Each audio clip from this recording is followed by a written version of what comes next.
PC gaming show Most Wanted will begin shortly. Stay tuned for brand new game trailers, exclusive interviews with game developers, and more exciting announcements as we count down our list of the 25 most anticipated PC games. Please stand by for an important message from the Council Corporation.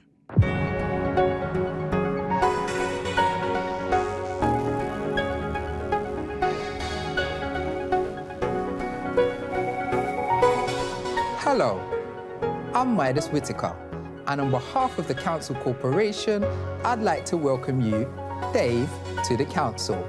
As a new employee of the Council, please remember we're a normal company. And before you begin your first day of work in this building, not some other secret underground building, but this normal building, please acquaint yourself with the Council's 5 pillars of success. Products, services, science. Normal science, not mad science, okay? It's normal, just normal science. Waste management. And of course, science. It's just normal science. I don't know why I have to keep saying it, it's just normal science stuff. The Council. To all outward appearances, a completely normal company. But deep beneath its headquarters, there lies a laboratory so secret even DoorDash can't deliver to it. There, a team of outcast scientists conduct clandestine experiments. First, they dabbled in teleportation, but that accidentally opened a portal to hell. So instead, they experimented with alternative energy sources, which also accidentally opened a portal to hell. Then they created a zero-calorie cola that doesn't skimp on taste. Weary of demonic invasions, the Council decided to perform much safer and far more important scientific experiments to determine the most noteworthy and anticipated upcoming PC games. We're going to kick off the mad science behind the most wanted list shortly. But first, members of the Council have been researching some of the biggest gaming trends in 2024. Let's start with something we've seen a lot of this year. Big budget titles underperforming and little indie games blowing up big. Games like Star Wars Outlaws and Concord were expected to make a big splash but fizzled out quickly. Meanwhile, unexpected gems like Content Warning and Powell became smash hits on Steam. For more, let's throw to the Council to talk about those curious blockbuster busts and underdog breakouts of 2024. Kicking it off for us is PC Gamer's very own Evan Lade. Take it away, Evan.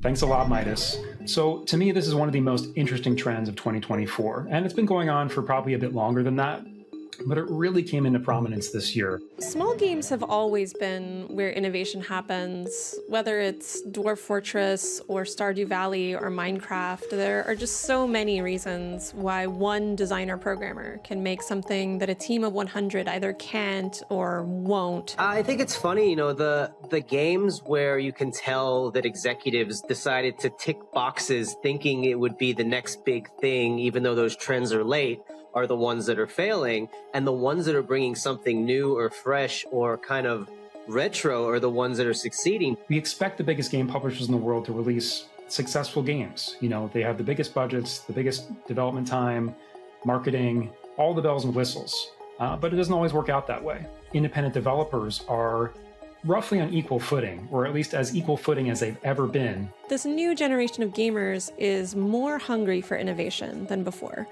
They don't just want the next big thing, they want a new thing. Helldivers 2 was not a surprise to me as someone who was ready to play that on day one, who played the original game, who played Magicka, who knew what those devs were capable of with co-op and how much they lean into the chaos of it. You know, team killing and all that, you know, friendly fire. If you leave that on, funny shit is going to happen. And that's the kind of stuff that, you know, in a boardroom, they'd be like, no. Whether you're AAA or indie, that's sort of the new baseline. We're getting better and better games overall. It's a golden age of sorts.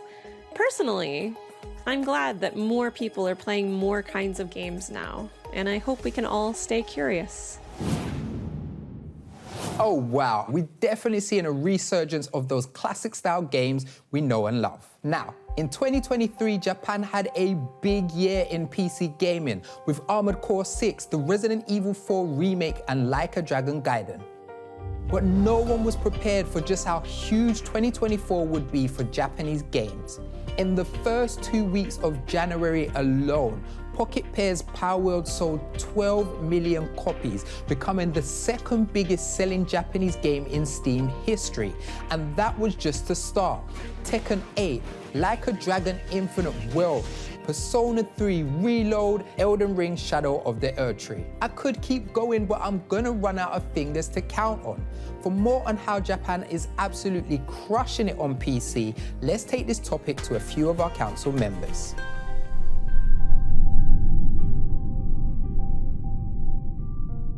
It feels like we're in the renaissance of the Japanese PC gaming sector at the moment. I think Japanese games feel like PC games made for PC gamers, if you know what I mean. I think the way that Japanese games tell stories, the way that a lot of Western developed games tell stories are quite different. They're not better or worse than each other, but I think it's just such a unique way, especially in JRPGs, where I feel like the focus on like an ensemble cast and the very like fantastical elements and those little like sprinkles of anime influence throughout a lot of games as well, I think is something that I personally really enjoy. Western media is so neutered and so sterile and bizarre now, and it's like anime and Japanese media is just so alive. It's very clearly like the vision of one really insane person, and they're able to just do something totally nuts. They always throw you into the deep end. They don't give you any preface. You're just like, what the hell is all this crap? Like, they don't care. They just throw you in the deep end. Japan are invested in the PC market. The number of Japanese gamers using PC is rapidly going up.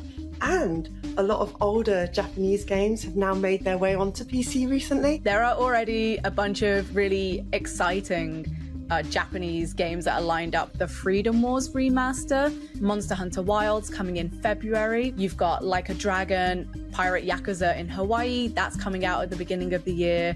It's like Japan are nailing every genre at the moment. And you can see with the kids now, like they really, really resonate with anime, and they're really left out in the cold with most Western media. The fact that there's all these different genres of Japanese PC games being so well received tells me that Japan are placing gameplay, like pure, enjoyable PC gameplay, at the epicenter of the games they create. It crafts. When you're hot, you keep shooting hot. Sick. Was that Johnny from Health? Proof that just because you're on tour doesn't mean you can't drop into the PC gaming show to talk about your favorite Japanese games. Props. And hey, if you want to impress your friends, make your neighbors jealous, and your mother proud, subscribe to Trend Watch in the link below. Legal disclaimer, subscribing won't actually guarantee any of the above, but it is still a great new way to keep up with all the hottest trends in gaming, just like the ones we've been discussing today. Thank you, mysterious voiceover narrator.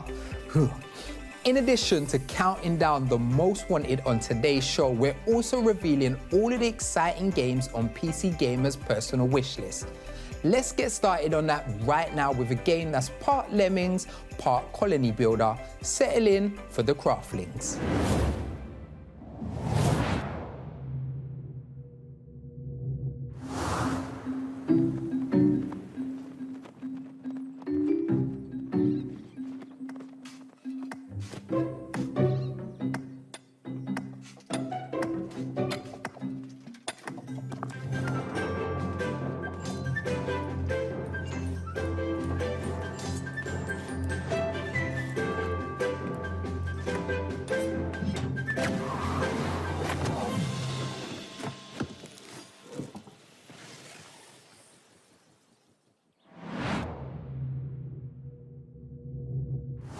Simply be anything.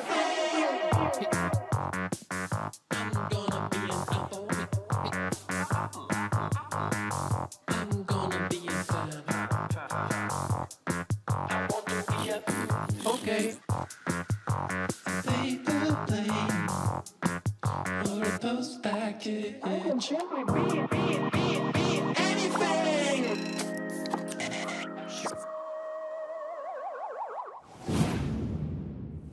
Onto one of the biggest trends in gaming, co-op horror games. Phasmophobia became a smash in 2020, leading to hundreds of thousands of players laughing and screaming in games like Lethal Company and Content Warning, showing us there's nothing friends like to do more than hang out and get scared. We're going to drop into proximity chat with someone who spent their fair share of time in sandbox horror games. What is it with you interns and jump scares? I can't take any more jump scares. Yeah, sorry, Mr. Whitaker, I wasn't trying to scare you. I just wanted to talk about co-op horror games with you. No. I've played too many of those games where you have to creep around in the dark and get scared, then get killed by ghosts or even giant spiders or something. Yeah, no, those are all things I really, really like, actually. It's just because we're in an office, so it's not that dark and spooky, so I thought maybe I could talk to you or someone higher up the council about the popularity of these games. Okay, are you sure there's no ghosts or no giant spiders? No, no ghosts and exactly 0 spiders. Fine, let's talk about co-op horror. Oh, okay, part of me didn't think you were going to say that. Okay, so something cool about these games, which I absolutely love, is that it's like being scared with your friends, and that's almost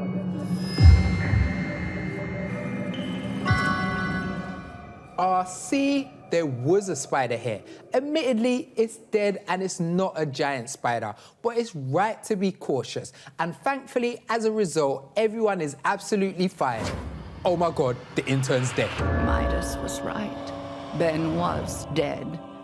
There was no giant spider, but there was a ghost. We're stopping the show, right? Because he's literally dead. Midas was dead too. And so was the normal-sized spider, which, as it turns out, was just afraid of Midas as Midas was of it.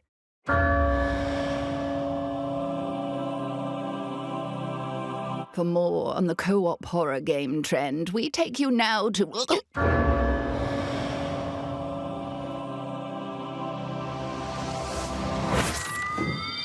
Oh, I've respawned. Hey, I've lost half of my loot, but that's gaming, baby. Me too. Yay. Yes, and so did I. But I lost that super sweet high-level jacket, so I'll probably just head off and start the grind for that again.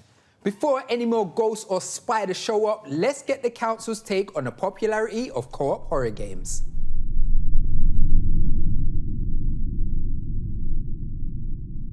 My gosh, what a year for horror games. They do a great job of taking a group of players and putting them in a space where that they can laugh, scream, and cry, and create some really memorable interactive moments. You either have to help your friends or skedaddle and leave to survive and still at the same time. There's something to me about these games that is very reminiscent of going through a haunted house with your friends and your family, right? Technically, you know you're safe, but there's times that you really are kind of questioning, like, what's going to happen around that next corner. I think the unique appeal and why they've become so popular is just because of its sandbox nature. They're not that scary. They're very funny, but the sandbox element means that you can just kind of do anything. While playing Lethal Company, for example, you know, relying on a friend to use a flashlight to peek around a corner to see what challenge that the developers have put in front of you. Now, of course, while you're playing it, you're not thinking about developers, you're not thinking about, you know, your connection. All you're thinking about is what horrible thing is around the corner that could potentially eat me, rip my head off, or, cause me to die. It's just so much fun having that journey and experience with your friends. Just coming together, doing like these objectives and stuff, but at the same time getting scared together. And this also tests your friendship too. Are you going to be there with your friends, or are you skedaddle and save yourself? That's the best thing about horror co-ops. It's so much fun, but also very, very terrified at the same time. Horror games aren't the only things to be scared of. Sometimes just reading the system specs of a new game can send chills down your spine. As games get more demanding, gamers look for new ways to improve performance, which takes us to our next trend, upscaling. Upscaling with DLSS and FSR used to be an optional way to achieve higher frames per second, but more and more we're seeing it becoming a requirement for new games, and we don't think that's great news. For more on that, let's overclock this pre-show to Ultra by checking in with some of our experts.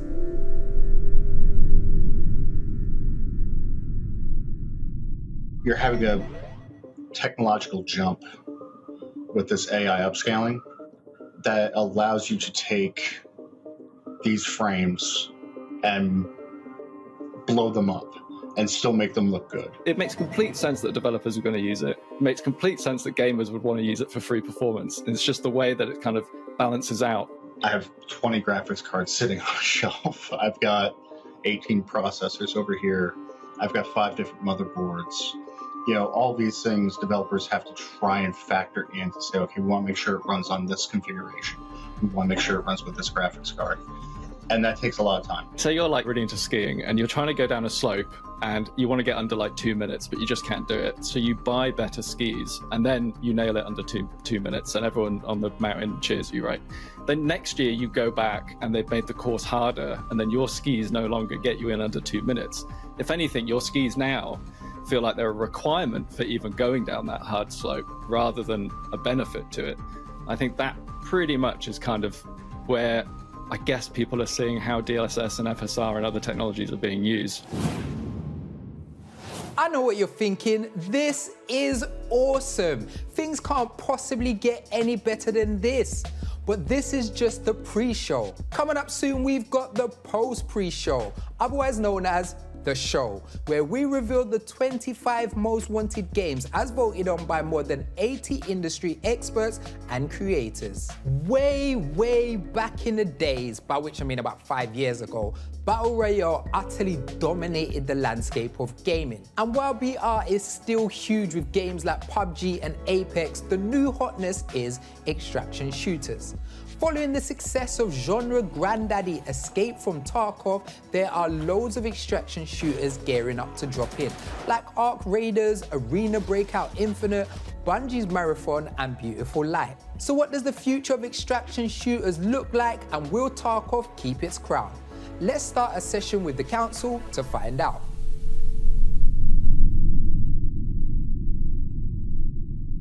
I think something about extraction shooters really kind of tickles the brain for a lot of FPS players, because a lot of people who are playing Battle Royale enjoyed that idea that you kind of hit the ground, you loot a bunch, and you see where you get. I think extraction shooters take that a step further. So it's, you know, you hit the ground, you loot, and then you retreat back to your tiny little bunker.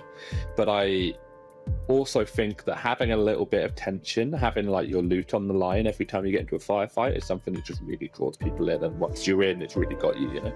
We totally understand the concept of losing something. So the challenge of facing that against other players, I think that can just be really addictive. Just that idea of running around and looting stuff. When we talk about extraction shooters, really what we're talking about is Escape from Tarkov. And that is a very specific, well-defined view of how extraction shooters should work.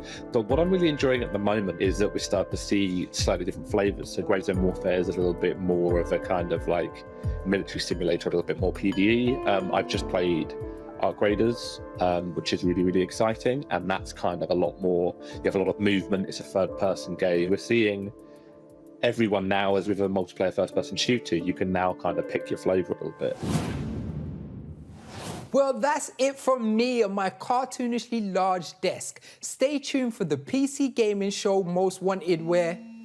Oh, sorry, getting a phone call. Unknown number, nope. Midas, I'm calling you. Pick up the phone.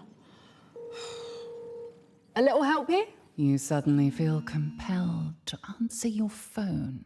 I suddenly feel compelled to answer my phone.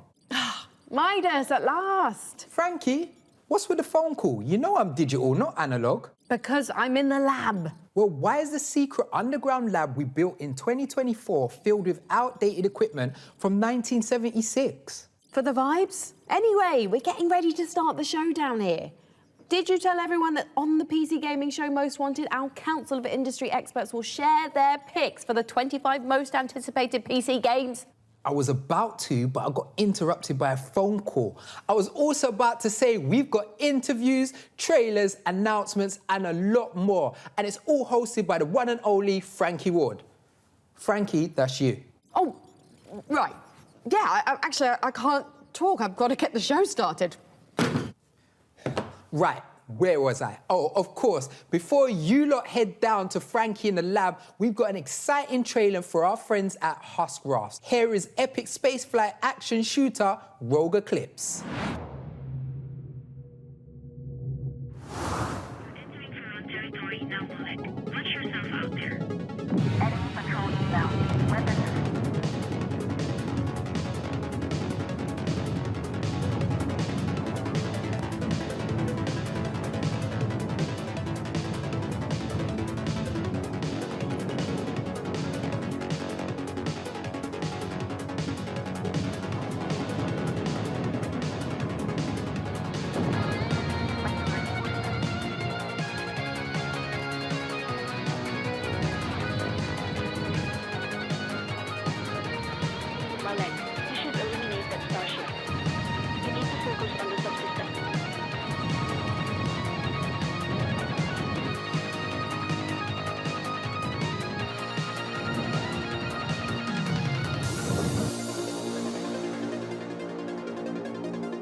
Thank you for calling the PC Gaming Show Most Wanted. Your games are important to us. For exclusive new trailers, press 1. For in-depth developer interviews, press 2. To speak to a representative, say representative several times at different volumes before giving up. For host Frankie Ward and PC Gamer's 25 Most Wanted games, please stay on the line.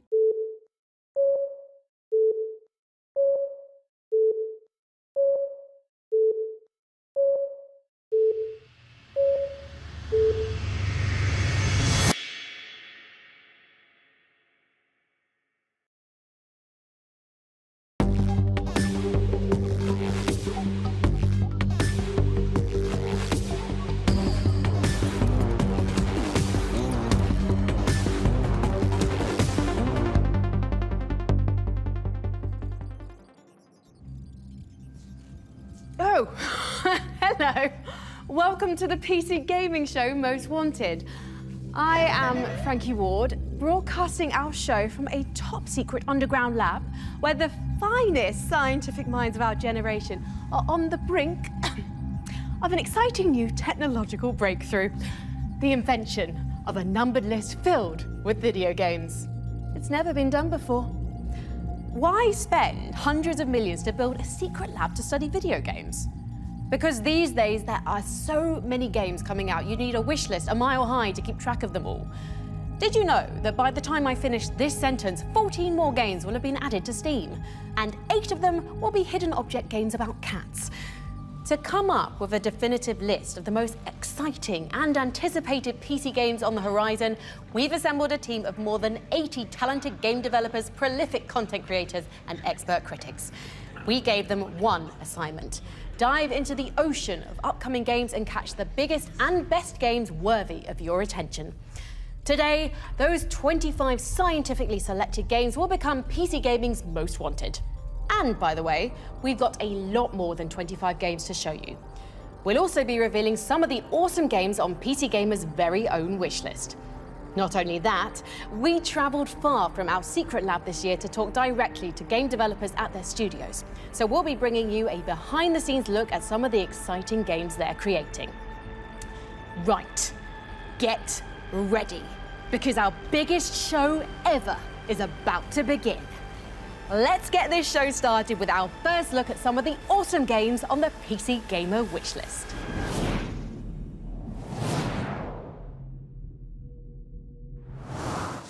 The life of a merchant should be easy.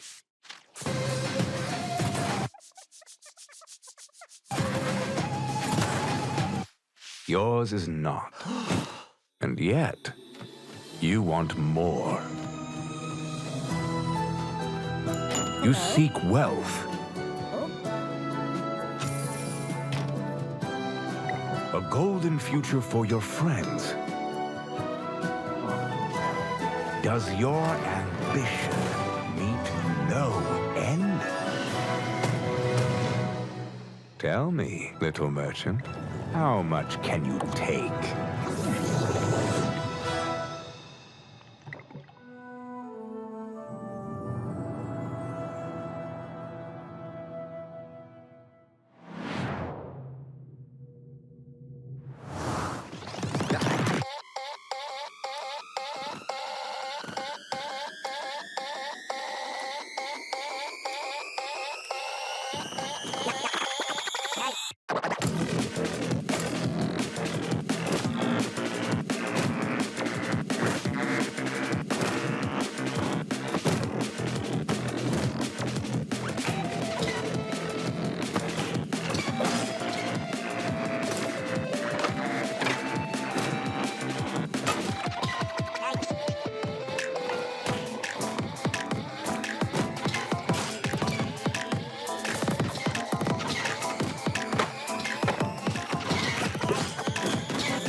Wow, that is 2 world premieres right out of the gate, and the show just started. This is what we do here, folks, and we don't have any plans to slow down. Good morning, crew. How is everyone doing today? Business as usual, it seems. Pirates inbound! We're out of juice! Hey, Captain. Is this an old friend of yours? That didn't go to plan now, did it? Let's load up and try again. In the shadowy depths of a forgotten laboratory where gadgets whir and whistle, a not-so-secret society of over 80 gaming luminaries gather for one purpose: to select PC Gamer's list of the top 25 most highly anticipated upcoming PC games. So, who is on this council? I'm Brian Wanya with Tripwire Interactive, and I'm on the council. I'm Anna Demetrio. I'm a content creator and a voice actor, and I'm also a member of the council. Hello, netizens. It is I, Day 9, a member of PC Gamer's Council with a capital C. Hello, gamers. I'm Tanya Short, the lead of Kit Fox Games. I am in my 2nd year in the council. Welcome, gamers. It's me, Die Hard Diva, horror enthusiast, content creator, and your newest member of the council.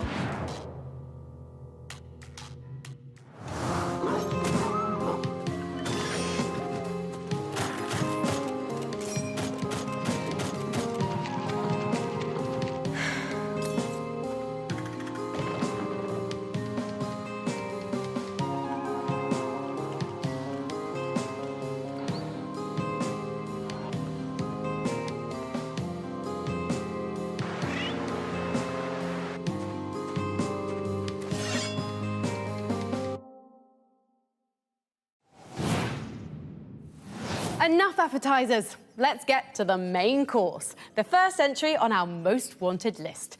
Remember, all the games on our list were selected and voted on by more than 80 industry experts. Here's the council's pick for number 25 of this year's most wanted countdown. Number 25, Judas. It's Dash from Tech Radar Gaming. Back in 2007, BioShock blew everyone away by really pushing the envelope for video game storytelling. Now, Judas, which is coming from BioShock creative director Ken Levine, looks like it's going to do that all over again in 2025. You've got 3 conflicting characters on board a giant crumbling spaceship, where every decision affects the trajectory of the narrative. Which one are you going to side with? Whose ideals do you agree with? These are the kind of questions that I can't wait to sink my teeth into when it arrives. Of course, the story is just part of the picture, as it's also got an absolutely kick-ass art direction too. Everything from the ship's dilapidated halls to its colourful inhabitants just looks incredible. When you throw in legions of terrifying robots to defeat with a combat system that mixes guns and supernatural powers, there's an awful lot to get excited about. Number 24, Killing Floor 3.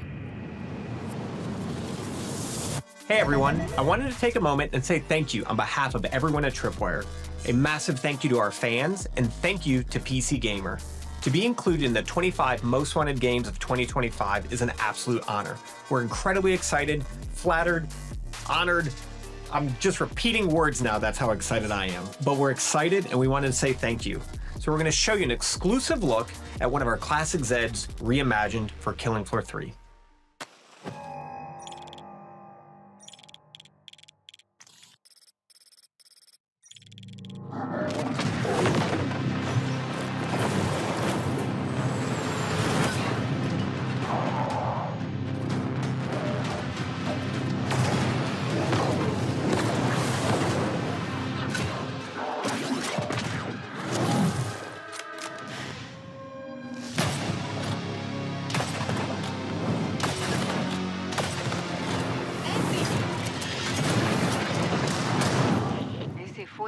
podría ser un problema.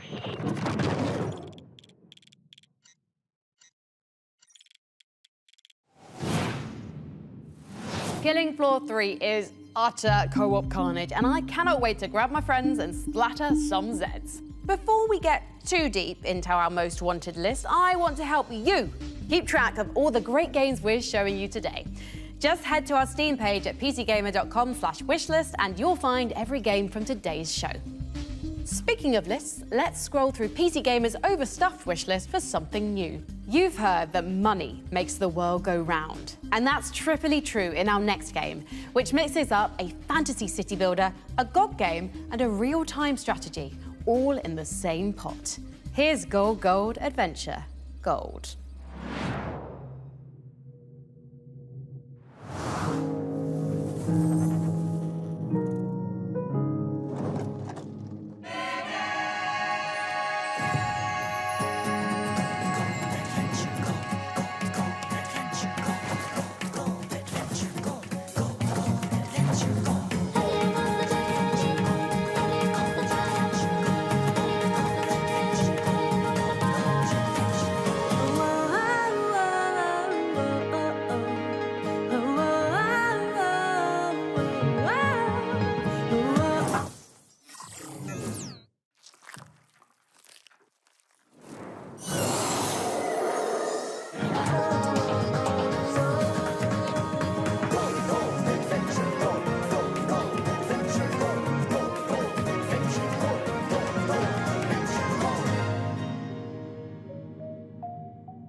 Coming up in the show.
So Starlight Revolver is an ARPG like Diablo, but instead of demons and monsters, it's magical anime girls and minigames. That's going to the top of my list. Up next, you know how they say, take only pictures, leave only footprints when you're going into nature? Well, let's tweak that a tiny bit to take every creature, leave smoking craters. Strap on your jetpack, grab your space lasso, and prepare for revenge of the savage planet.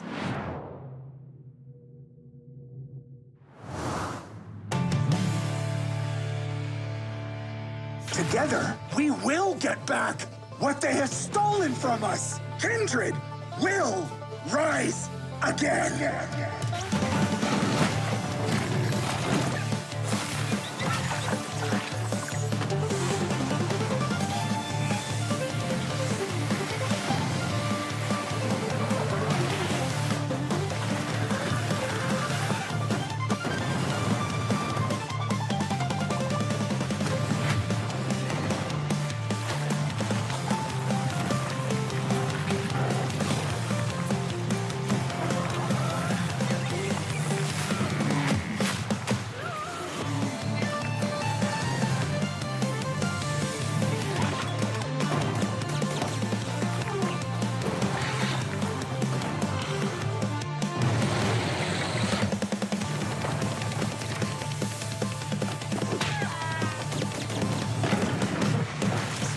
Tell Tweed to back off, or we are going to rain righteous fury down on him.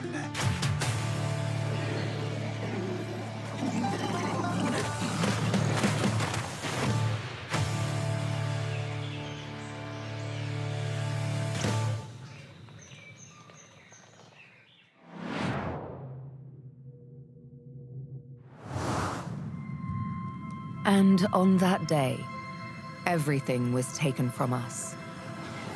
So many lost, so much effort, in vain. All we had built, gone. Faded away. But beyond the destruction, frightened and alone,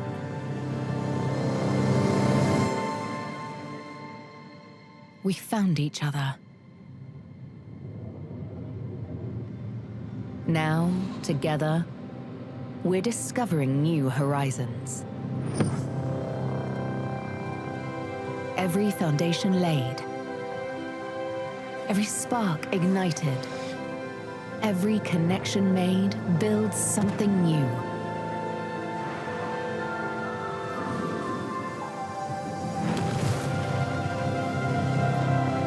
Our journey led us to these stars, and from the fragments of the past, we will forge a better, brighter tomorrow.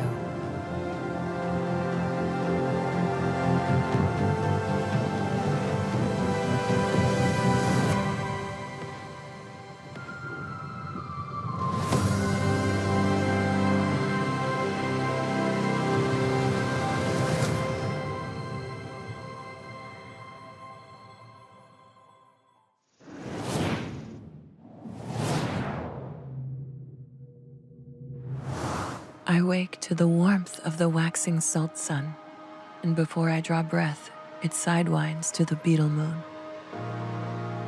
I muse on my many selves, think on the jewels I've loosened from the lime, and all the myriad forms space and time have lathed me to. I dream of the sky shelf and its cosmic tilt, the movers that ferried strangers across stellar gulfs and toward their numinous ends. The earth falls away to light and dust, and I dream no more.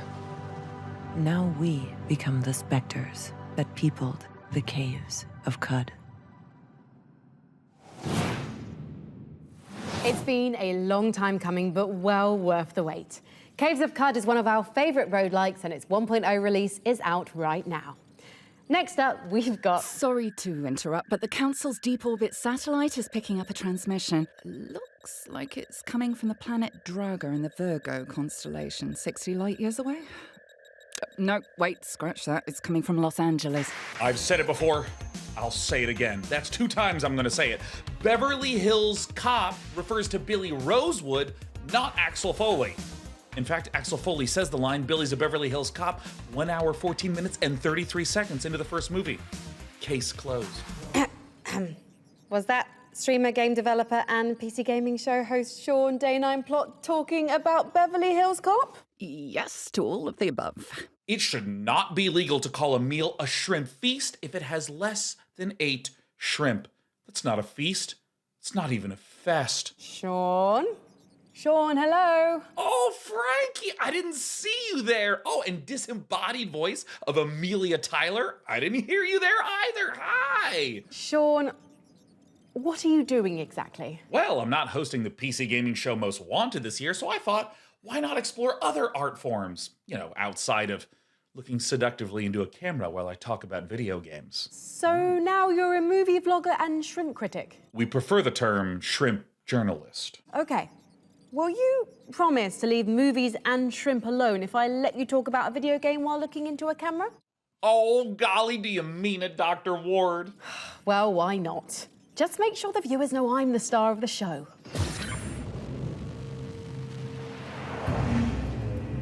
Number 23, Control 2.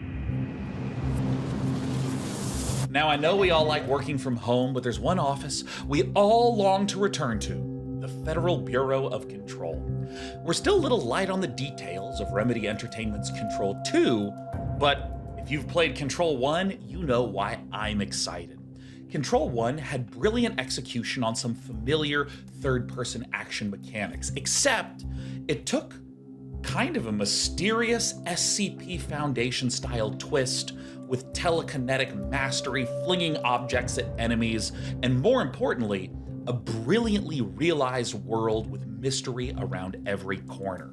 Control is the kind of game that even for someone like me that doesn't play a lot of shooter games, I couldn't wait to keep learning more about the world and what Remedy had created. And so, if you're like me, we're all dying to return to the oldest house for some more telekinetic fun.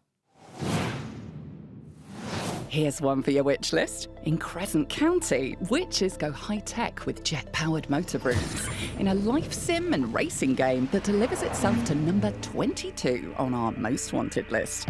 Crescent County. Hello and welcome to this very narrow green screen where we are saying a huge thank you for voting Crescent County one of PC Gaming Show's most wanted for 2024. Ever since we announced this summer, the reception's been incredible. It's been amazing to see all the fan art.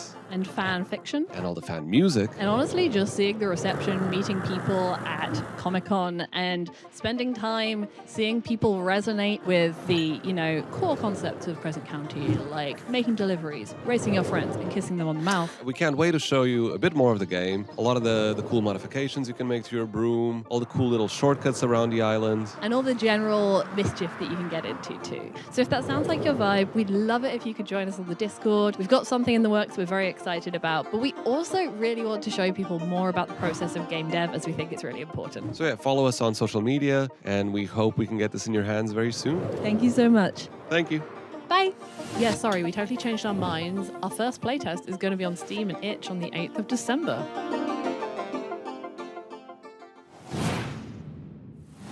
One, you're an outlaw. 2, you have your own spaceship.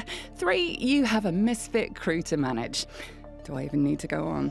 Cyberpunk RPG Citizen Sleufer 2 Starwood Vector rolls a handful of dice and lands at number 21 on our most wanted list.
I think the thing that I'd really want to emphasize with Citizen Sleeper 2 is that it is a narrative game, and it is all about meeting characters, and there's a lot of text involved, a lot of reading, but actually it really is a role-playing game. And in Citizen Sleeper 2 especially, that means that your choices and the way that you decide to use the dice rolls and the way you react to your luck and your fate in the game is really, really important. You have to deal with bad luck all the time, with failure, with stress and all of these things, and I think that's what makes the game really exciting and engaging.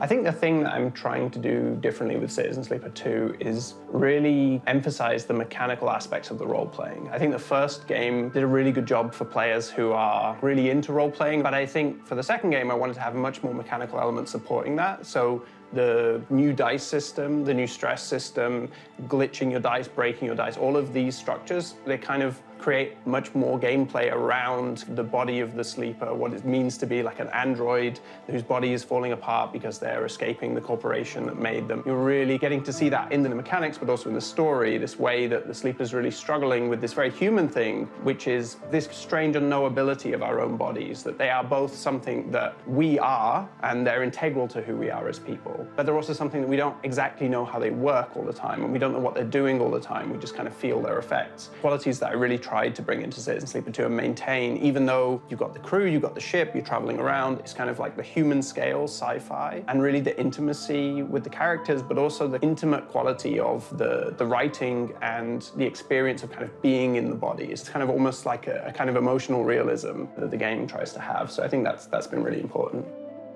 Working on a sequel is definitely a different kind of challenge to working on an original game. You know, the game is already in the world, it already has fans, people have expectations. And when you're adding new ideas, you're kind of thinking all the time about the audience. Oh, they're gonna love it when they get to this bit, when they see this. And especially like having returning characters and having things happen in the same universe has been really exciting to just know that I'm dropping all these little golden pieces of moments that will connect to people. It feels really special to still be telling this story through the PC Gaming Show and to be voted one of the most wanted games. I think because when we had that first wake-up sleeper moment on the PC Gaming Show, it was the first moment of kind of like putting it out in the public eye and having people react to it. I really wasn't sure people would love the game. And especially because I was experimenting with taking ideas from outside of games, from tabletop games, and bringing them into games. And it turns out everyone was like, yes, this is something we really like. We really want you to do this. And so, yeah, it became really important to me to make a sequel. I hope you enjoyed this look at Citizen Sleeper 2. Wishlist the game on Steam and will be coming out in early 2025.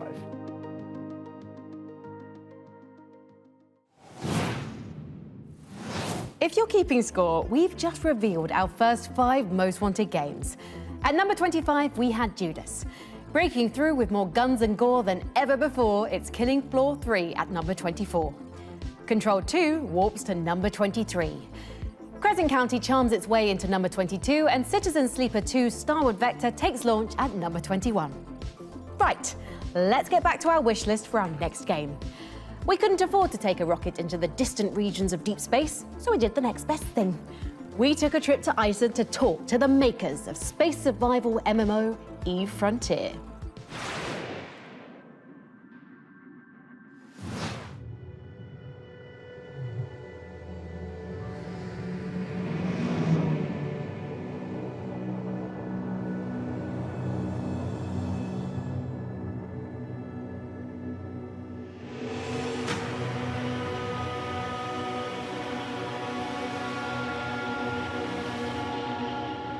Eve Frontier is a survival game set in space, with a focus on self-reliance, moment-to-moment gameplay, and unlocking third-party development with an inclusive business model.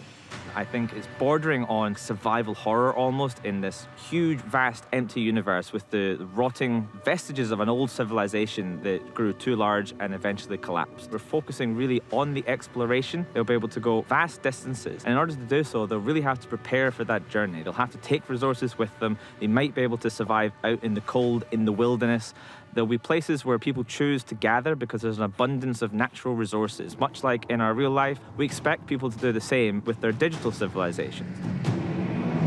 The combat in Eve Frontier is more focused on moment-to-moment gameplay, where what you see in the space scene around you really matters. With occlusion and line-of-sight mechanics, you might not know what's behind the next rock, you might not know who is waiting for you, or perhaps how many reinforcements they have when you're setting your trap. It means the action's a little bit faster, more decisions that you have to make in the heat of the moment with imperfect information, and that will lead to some emergent gameplay I'm absolutely sure of. When you are in space and you're flying around, just feel like you're just a small speck trying to navigate your way through this vast expanse of an ancient relic of a civilization that was there before you.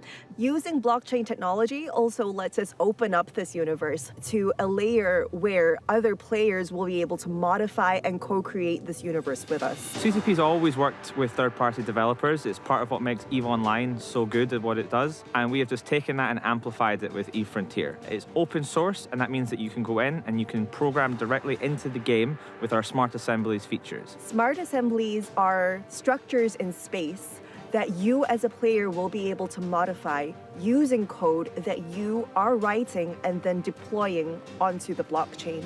You can think of it kind of like modding on a traditional game. You can play the original game as it came. You can then start getting truly independent third-party mods. And finally, you can actually build your own if you set up all the development environments and really get into the nitty-gritty. Some of the things we've seen players do in our earlier playtests include building a self-functioning tournament system, automated markets. We had gates that people were building to rebuild the universe itself. The scope is really endless with what they can do. But rest assured, you will not need to have any knowledge of coding if all you want to do is to just explore and play in the frontier. In the frontier, everything is underpinned by digital physics. Very much in the same way that when we're walking around, when we are throwing things, putting glasses on tables, we don't think about how gravity is pulling us down. Within the virtual universe that we're creating together on eFrontier, blockchain is that physics layer that helps us to enshrine these rules to make sure that they are beyond anyone's touching, even ours at CCP. When we were building EVE Online, we decided to build on top of a database. Our choice of a database was hotly contested, at least in this community of people making MMO-like games. And never did we really position the game. EVE Online, the first database game. And we're not really looking to do that with eFrontier either. It is not really a blockchain game, no more than EVE is a database game. We're just being very explicit about it because it is a hot topic and we don't want to hide it away. It does use many stuff. A blockchain is involved, for sure. But it's more about the fact that it is distributed and not centralized. This is more like a peer-to-peer system where everyone can mod the server state in accordance to digital physics we have enshrouded into the world. An example of digital physics could be as simple as item locality. If an item exists, it has a location, it cannot be messed around with. Other examples are that every action has some sort of energy cost. For example, if you've mined an asteroid or you've mined the player who was mining the asteroid with your guns, suddenly you've got resources and that has cost you some sort of energy to do that. It's something that means that you can't just perpetually fly around forever without eventually running out of energy. You will need to stop and do something. That makes the universe feel substantially bigger than infinite free travel, for example. You should be able to observe these rules, and the digital physics are always there, always reliable. You will find that the environments themselves are influenced by these, giving completely different types of gameplay. And this means that there'll be different areas of space that feel very different to play in and have very different effects and resources and threats, of course.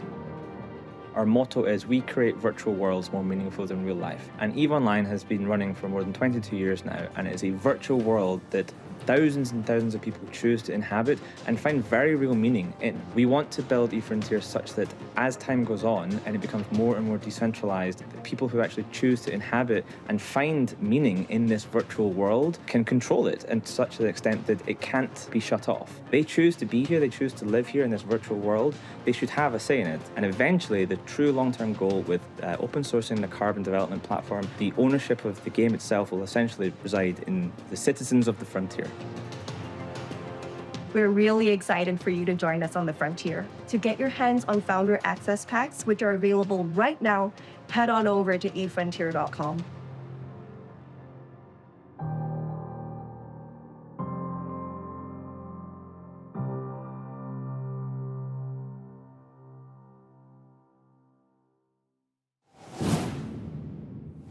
PC Gamer and 2K have partnered together for a historic event, the Civilization 7 Across the Ages sweepstakes. Thousands of fans voted on the Civilization age they were most excited to see recreated into a custom, one-of-a-kind PC. The choices were Antiquity, Exploration and Modern, and your voices were heard loud and clear.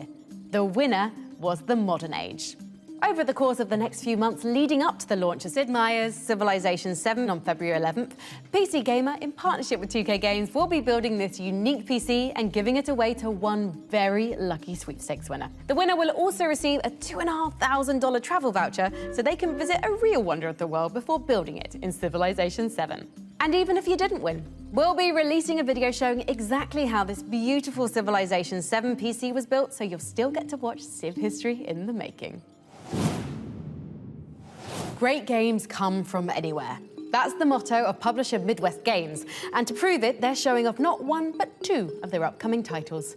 Let's open up PC Gamer's wishlist again for mystical action-adventure The Legend of Baboo and the world premiere of Wild West Souls-like Tomb Water. My dearest child, this island offers everything you may need in your precious life. Vast forests, roaring rivers, and mountains of rock and ice. You are old enough now to know that for every bit of goodness in this world, an opposing force exists. In the heat of the earth resides a darkness you cannot fathom. Demons as old as time, my child. Do not doubt, even a light like yours can be tempted by the dark. You must always choose good. And that I know you will.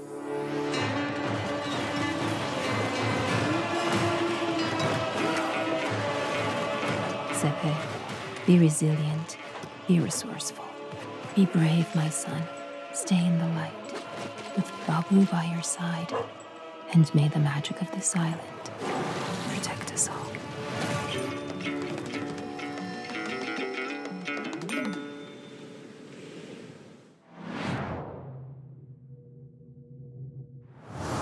Ah, the accursed town of Tombwater.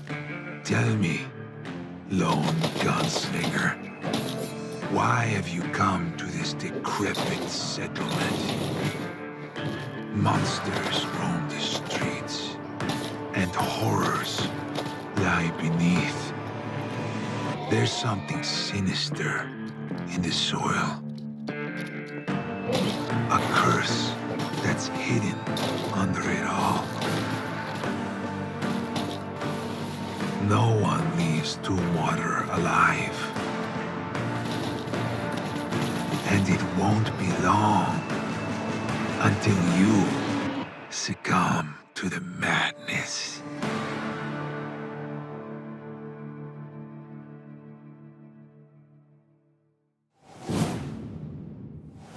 From the American Midwest, we now take you to Amsterdam to catch up with Brendan Green, creator of the most played game on Steam ever, PUBG. Green's next project somehow sounds even bigger than that. He's creating a simulated planet that's the size of an actual planet. Let's head to his studio, PlayerUnknown Productions, to get a little tiny glimpse of the big new world they're building. When I first announced Prologue, I was trying to make a larger open world experience than most people had made. And we found a way to do that using machine learning technology, using natural earth data to generate these worlds from latent space. And we essentially reinvented how you create these worlds. We have a 3-game plan, and it's about iteration for us. It's starting small with Prologue, which is a prototype of an idea. We'll use early access to build on that and make it into a full product. It allows you to have a new map to play on every time you press play. A large 8x8 map where we have put a simple survival loop, get from one side of the map to the other side of the map with some difficult weather along the way. It's not just raining and moody, it's not just an aesthetic thing, it's not just that the player is cold and wet. Suddenly now, oh wait, mud forms, rivers can go up. If you die, that's it. We're also working on Melba, which is our in-house engine. We're putting this into the hands of the community in something we're calling Preface Undiscovered World. It's a very simple experiment where we have an Earth-scale planet and some simple systems to allow you to explore it. I don't believe in technology developed in vacuum. It's why we have Preface, which is more about attacking the scale, so we attack the problem from both ends. Preface, it's already on Steam, so you can go there and download a Preface and discover the world. I really want to involve the community early on because this is going to be a 5 or 10 year journey. Prologue will be available on Steam coming in Q2 next year.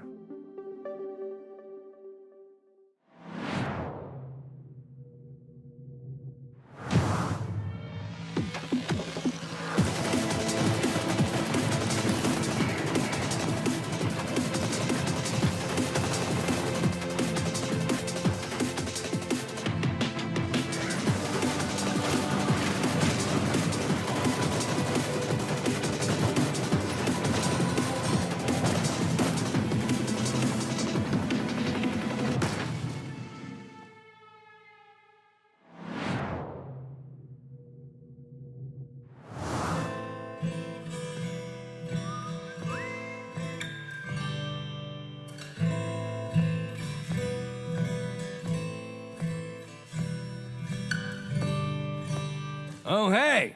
Didn't see you there. So you're interested in becoming a war mage? You think you've got what it takes? Protecting the Rift is just something brave war mages like me are born to do. We do it for good reason. Trust me, when these green and uglies gets through, baby eating, town pillaging, loitering, it's a whole thing. Anyway, when you can't get old Maxie, no one protects the Rift better than these war mages. Look at these brave heroes. They're awesome. Must have had a good teacher. Each one of them's got their own special war mage powers. Like this. Or this. Whoa, look at that. They even have their own unique weapons and traps. But as you can see, it's not just one trap they're working with. It's a whole lot of traps. They even get to make themselves stronger during missions. How much more powerful can 1 to 4 war mages get? And once the dirty work is done, these brave warriors relax in the safety of the Order Fortress. Here you can buy and upgrade traps, improve your weapons and abilities, or select the next mission and head into battle. When choosing where to fight, you'll want to pay attention to the rift distortions, the weather, and even the time of day. All these things can change the way every mission plays. You know, looking at these war mages really gets me thinking. They're pretty good, but let me show you how it's really done.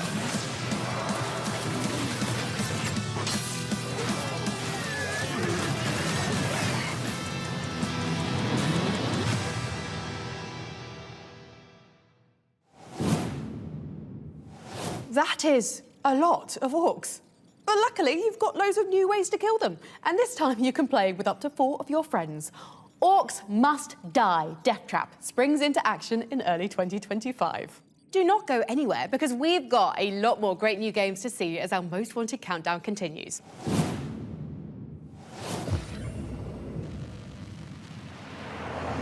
Number 20, Perfect Dark.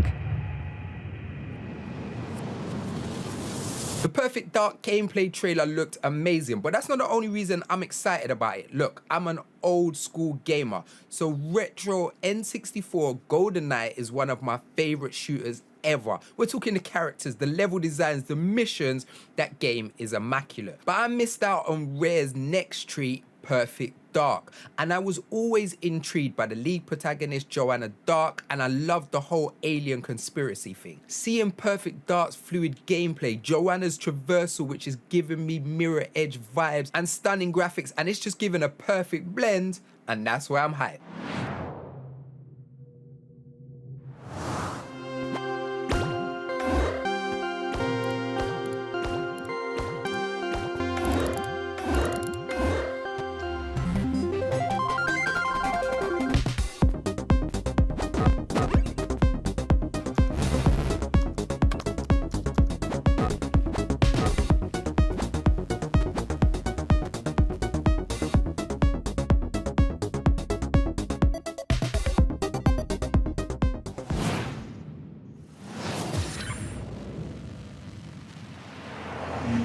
Number 19, menace.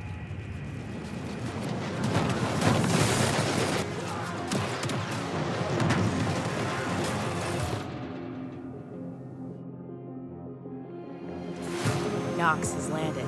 Our eyes see everything. Coordinates loaded and spec'd. Hardware ready to operate at maximum kill potential. A warrior like you is always a part of the holy flock. Should have never come here! Gate Ripper!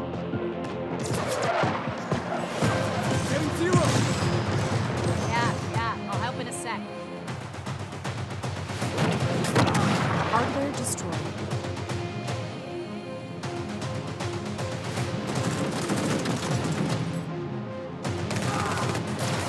God protects me. Fire mission underway.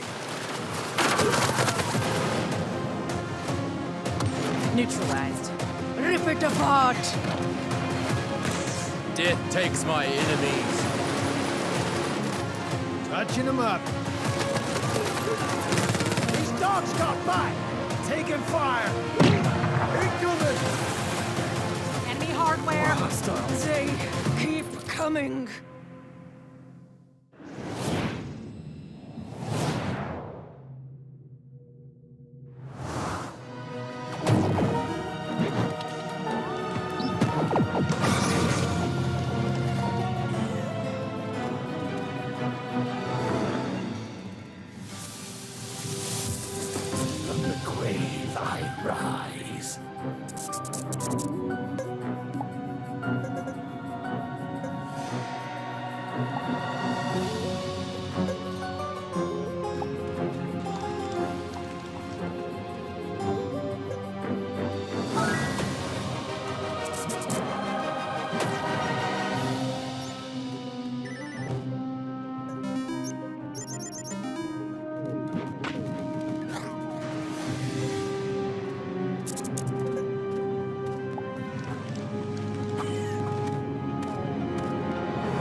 There's nothing more important than family. And who would know that better than the makers of Mafia: The Old Country? Here's a message from the developers at Hangar 13 that you can't refuse.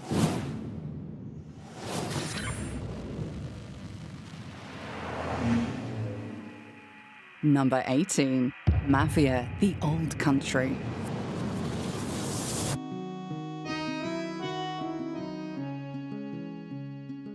Hi everyone, we are hard at work right now at Hangar 13, finishing up Mafia: The Old Country, and we can't wait to share more details with you, but we wanted to say thank you so much for voting for us. We really appreciate it. Thanks. Thank you. Thank you. Thank you.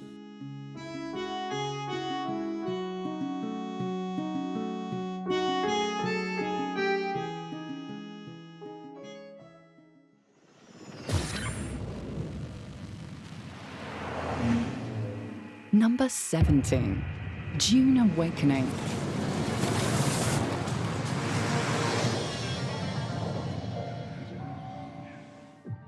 Hi everybody, my name's Joel Bylos and I'm the Chief Creative Officer on Dune Awakening here at Funcom. And I'm here to express a heartfelt thank you for us being on your most wanted list. 2024 has been a huge year for Dune. From the movie in the beginning, to our first gameplay reveal in the middle of the year, and now our huge ongoing beta, where thousands of players are battling it out on Arrakis. Now, if you aren't there already, the best way to get in is to go to our website and wishlist Dune Awakening on Steam. And we look forward to seeing you when the game launches in early 2025.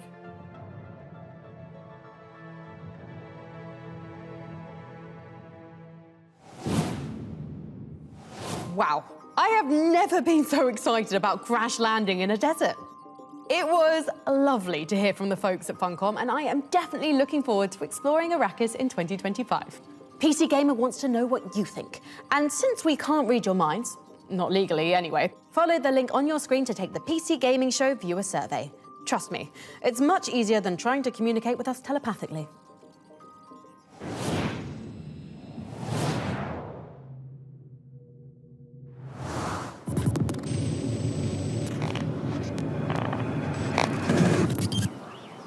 Welcome, new games tester. You're on the brink of an unforgettable experience in the AML testing program. Imagine a reality that feels limitless, worlds brought to life by bleeding-edge immersive technology. We are legally obliged to mention that the program has a 68% survival rate. But how about we take a look at some employee benefits awaiting you as a valued tester? Full dental coverage, social office atmosphere, personal medical insurance, work from home opportunities, generous bonus scheme, the eventual total dissolution of your ability to discern the virtual from the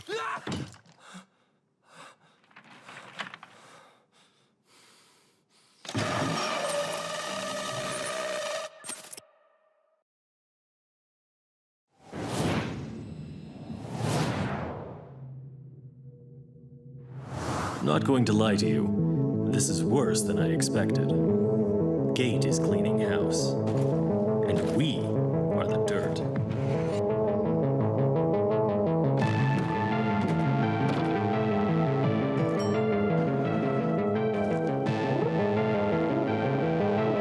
I had no idea that they had gone this far. If it could have gone worse, I don't see how. Maybe you can get us out of it.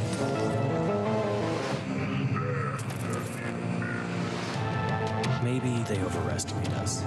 Maybe not. This was the last thing I expected, but now we're here. We must do something. I hate to think what will happen if we fail.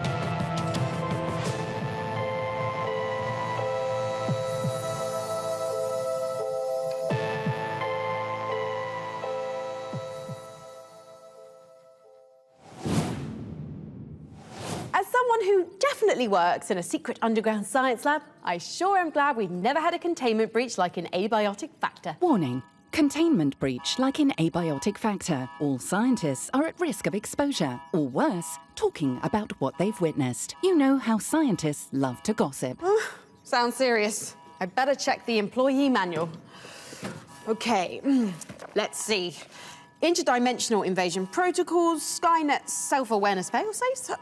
Did you know jorts are banned on casual Fridays? Don't lose focus. Right, okay, here we go. What to do in the event of a containment breach. Activate scenario Epsilon. Confirmed. Dispatching covert agents to mind-wipe scientists. Crisis averted. Oh, but how do we keep those covert agents quiet? For phase 2, enable Operation Larkspur. Dispatching Black Ops specialists to tranquilize covert agents. But now the Black Ops specialists? Releasing mutated weaponized beasts to eradicate Black Ops. This is gonna take a while.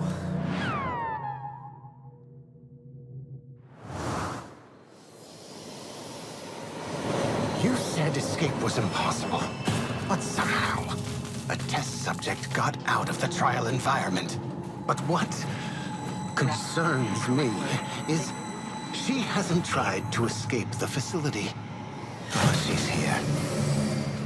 Somewhere behind the walls. In the ceiling. Planning what is the question. And God help us when we find out. Wait for my word. Be ready. They're gonna pay for what they did to us.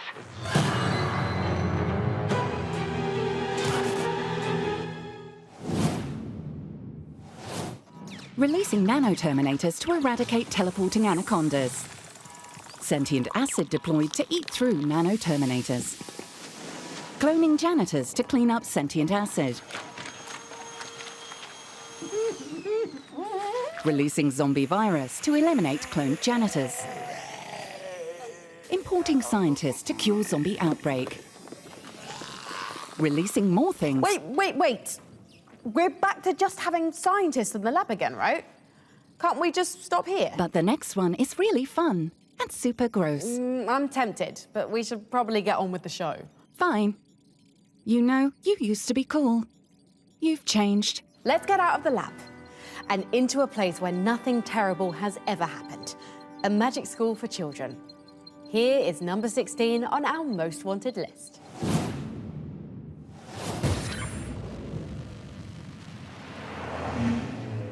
Number 16, Witchbrook. Even though we don't know a huge amount about Witchbrook right now, it is definitely a game worth keeping on your wish list if you love things like Stardew Valley, Potion Permit, any sort of life sim meets social RPG. In this game, we are the resident witch of Mossport, which is the town the game is set in, but instead of just being thrown in with no idea what to do, we enroll in Witchbrook itself, which is this cool, edgy sort of magic college that helps us develop our skills as the resident witch. So during this time, I imagine we'll be learning new spells, just learning how to harness our abilities, all of this fun stuff, while also developing relationships with the town folk to complete little missions, little deliveries, all sorts of stuff that is perfect for anyone who's looking for the next sort of cozy-ish game with a little bit of edge to it. During the relationship stage with these people, we'll also get to do things like go on dates, which is really exciting for anyone who, like me, loves the romantic side of like life sims in general. So we don't know when it's coming out. It's just coming soon at the moment, which does give us a lot of chance to learn a bit more, sort of see some trailers. We've seen a couple screenshots that give it this super cozy autumnal vibe, but yeah, hopefully this is the next cozy game worth keeping an eye on, because it certainly looks that way right now. Coming up, you better make a little extra room on your wish list, because we've got a lot more new games to show you. Take a look.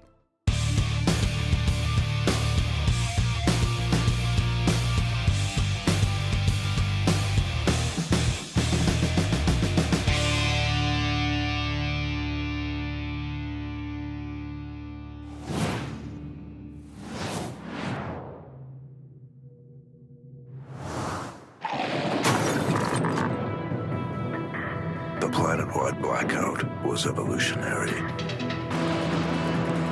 The robots began the impossible.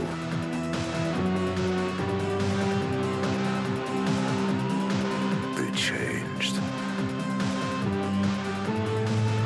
They grew. They began to feel.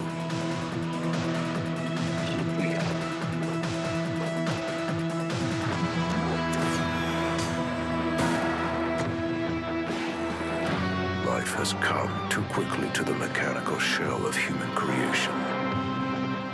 Now, you must shut it down. Or set it free. Robots at midnight. Wish lists now.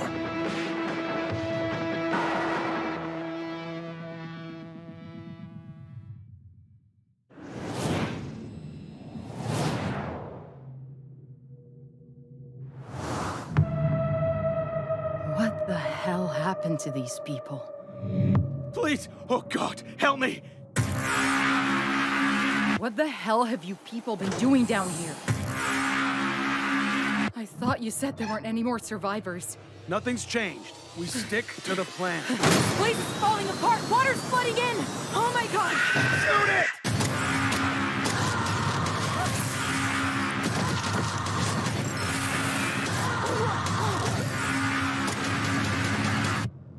Stay away from the water. They come from the water!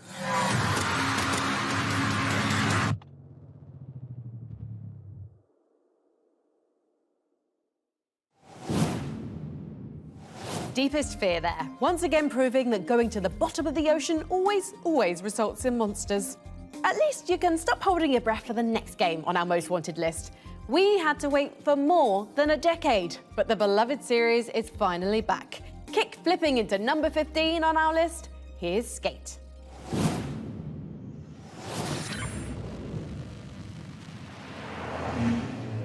Number 15, Skate.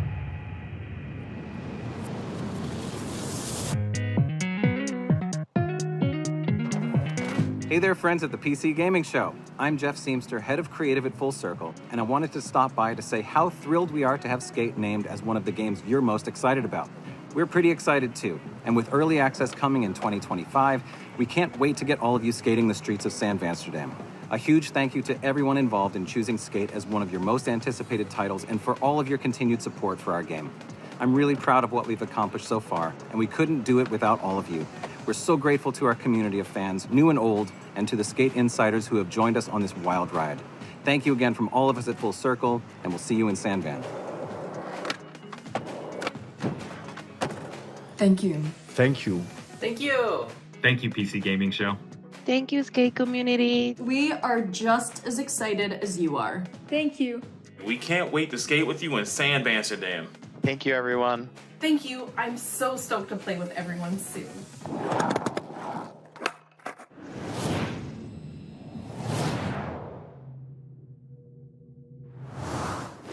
You came to the trials driven by great ambitions.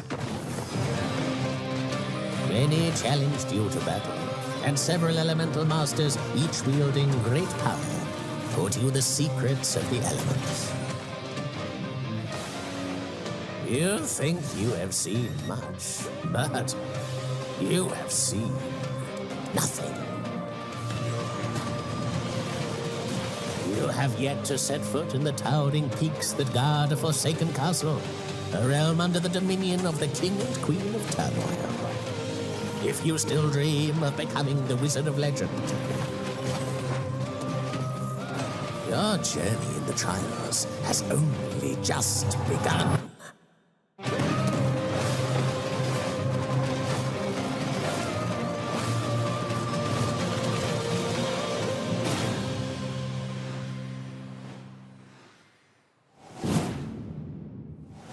It's usually not a great idea to follow the instructions of a mysterious disembodied voice, unless it's my mysterious disembodied voice.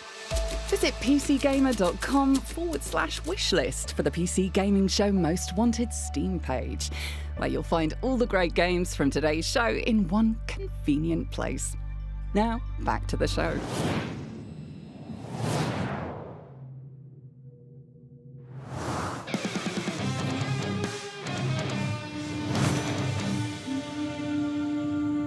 Then fell the mournful mother stone, and then came the invader, bewitched by the mother's song. The Scots, defiant, proud and braver, gathered to reclaim their land's favour. Under thundering thrums the highlands quailed, under siege the mother's lament wailed.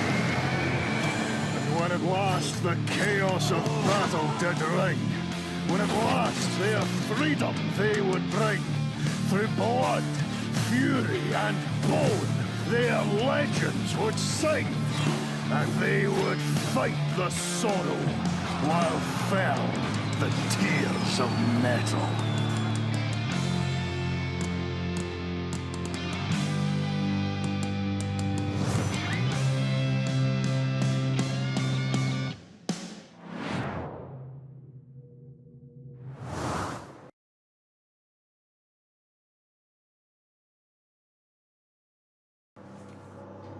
$8:05. Time to dump the waste. Well, working class Joe, should have picked a different career path. Please, It's all downhill here. Please, is that tight enough? Yeah. Please don't. Don't what? They're all parasites. Humanity can do anything.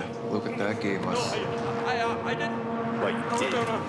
Otherwise, you wouldn't be here. Enjoy the view with your friends. Let's get the next one.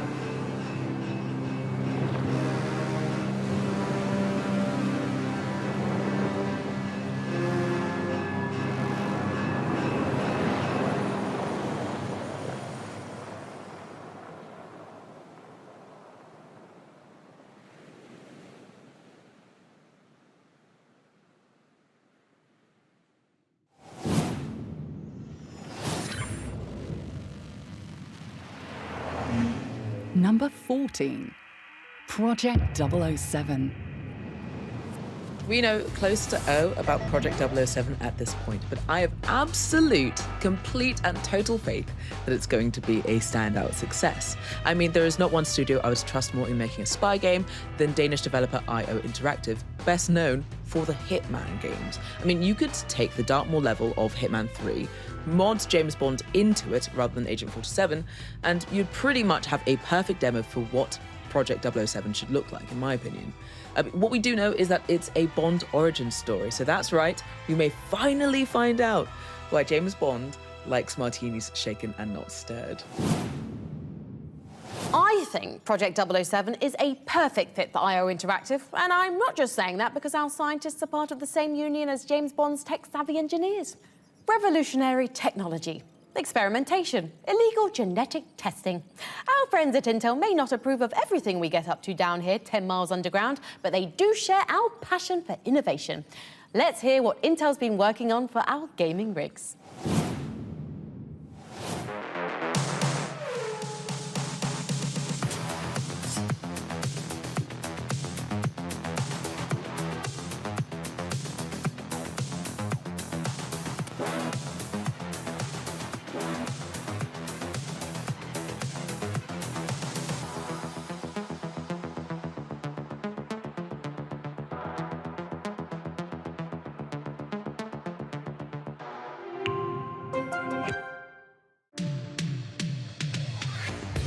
It's Nax, and I'm going to show you just how easy it is to build your very first PC. First thing you're gonna need is, of course, your processor. Today we're using the Intel Core i5-14600K, and then you're gonna want your cooling for your processor and for your entire build. So we're going air cool for our processor, and we also have our fans, which we're gonna be installing in the case.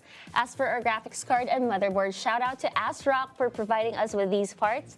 For the graphics card, we do have the Intel Arc A770, and for the motherboard, we have the Z790 Nova. And then you're gonna want to have your RAM, your storage, and of course, a power supply unit. The first thing that we're gonna be doing is we're gonna be installing the processor.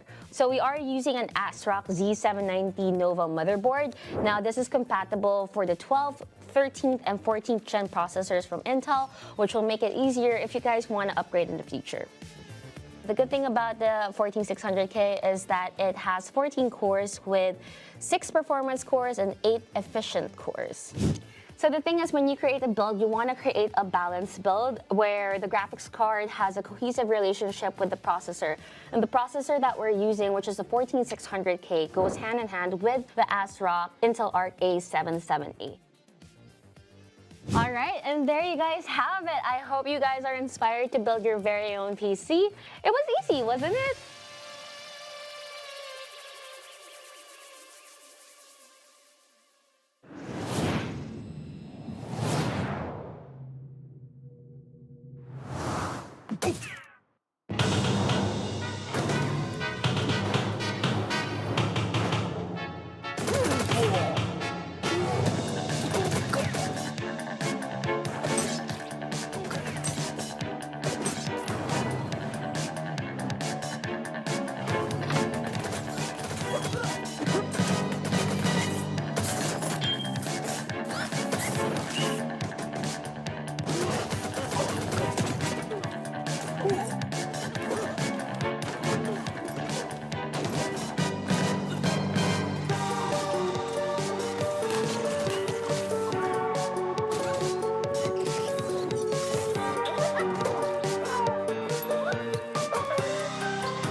Captain's log, November 16th, 1937.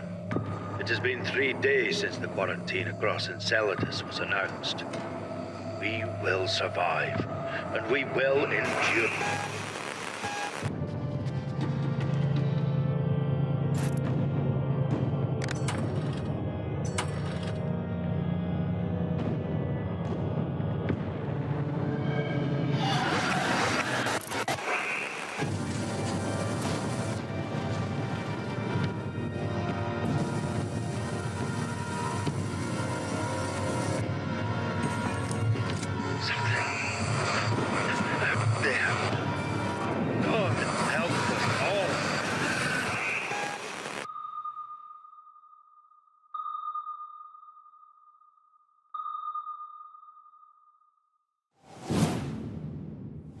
So in Darkwater, something went horribly wrong in an underwater colony? Again, I'm shocked.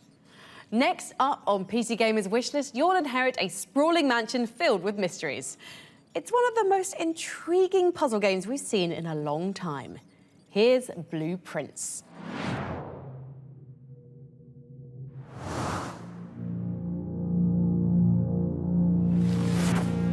And as it was foretold, I am awakened at the sound of a dropping coin.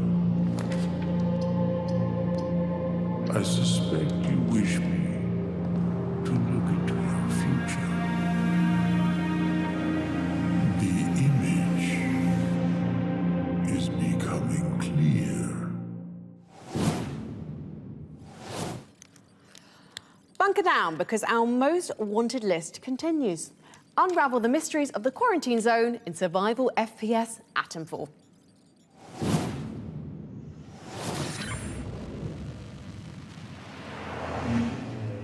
Number 13, Atomfall.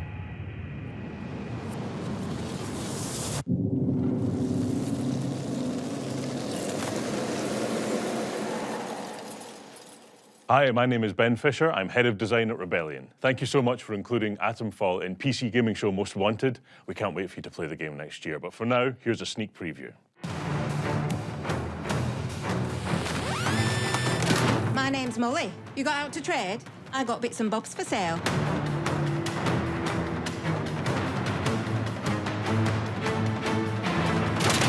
Please be careful. It's more dangerous than you can possibly imagine.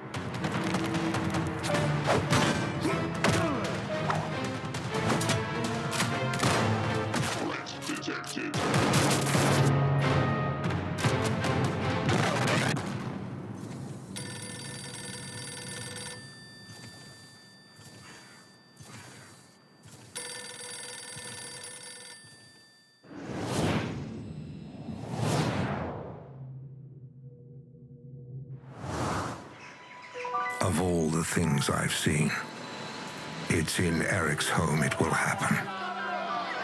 And it all begins with her. She's gone. Find her before she leaves the building. I need to get out of here and find Herman before they do.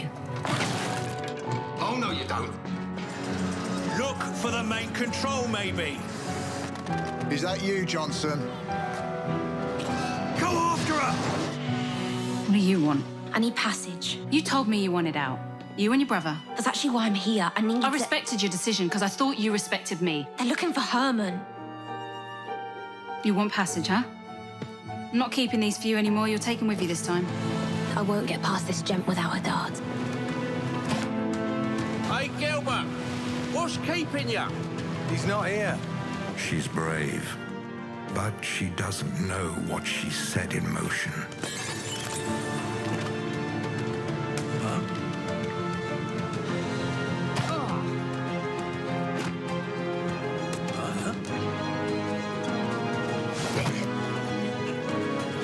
I must find her. I'm all he's got, Alva.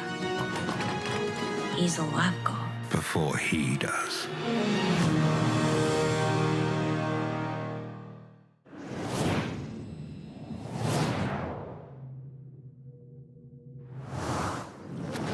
When the meteorite struck, it it unleashed a hostile disease, plunging our world into chaos. Now, we stand as guardians, fighting to protect our world and vanquish all who threaten our existence.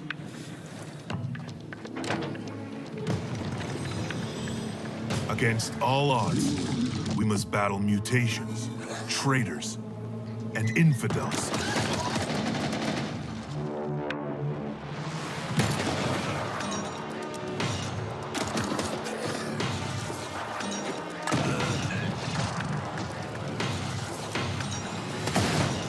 Every victory brings us closer to retaining our freedom.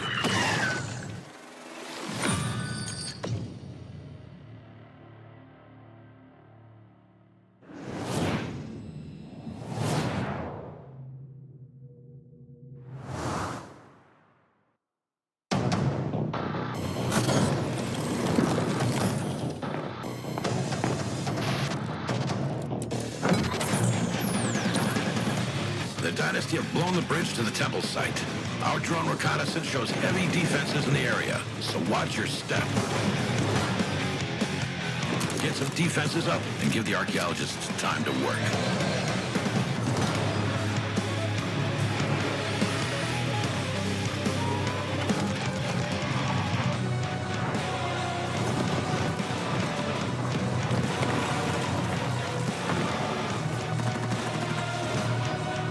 I'm seeing an enormous energy spike. What is that?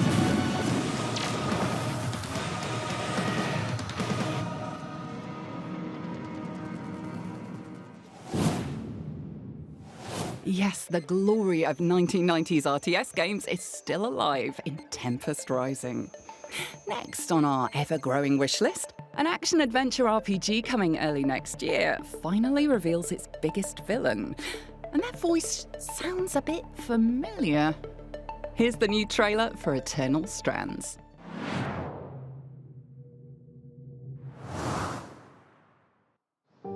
All my life, I was dreaming about becoming a point.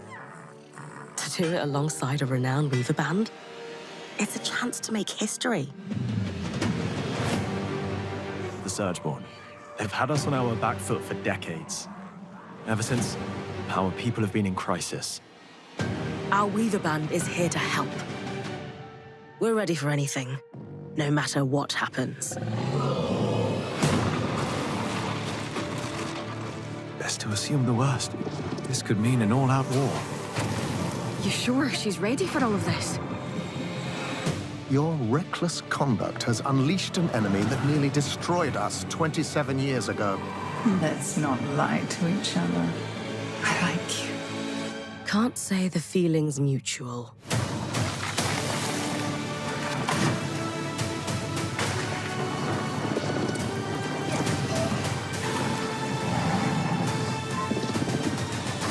I still believe in the dream of the Enclave. If it takes us to restore it, I'm up for that challenge.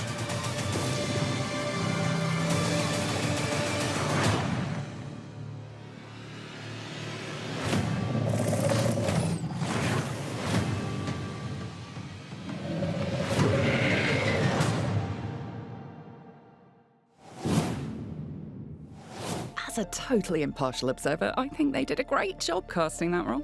Our next most wanted game is from a developer who created a few quintillion planets last time around, but now is focusing on just one. Explore a fantasy world the size of planet Earth in Light No Fire.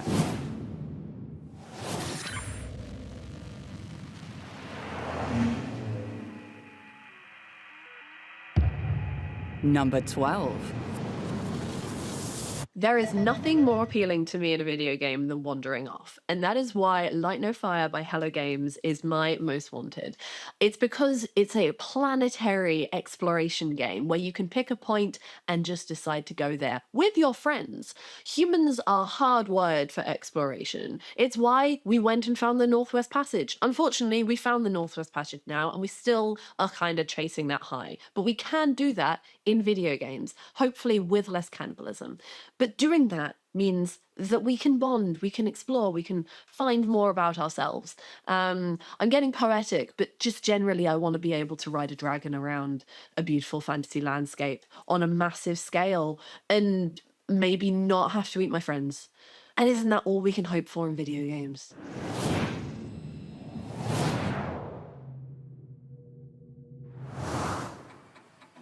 What if Pablo Escobar and the cartels of the 80s had the internet?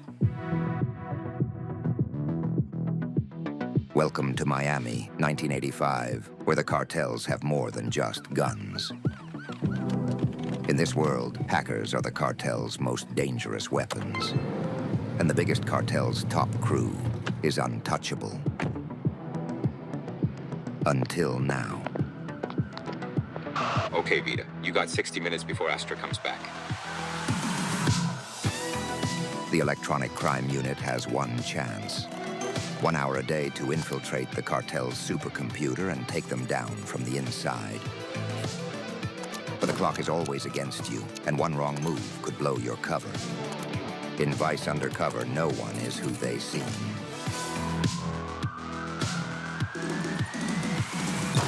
Coming soon to a computer near you.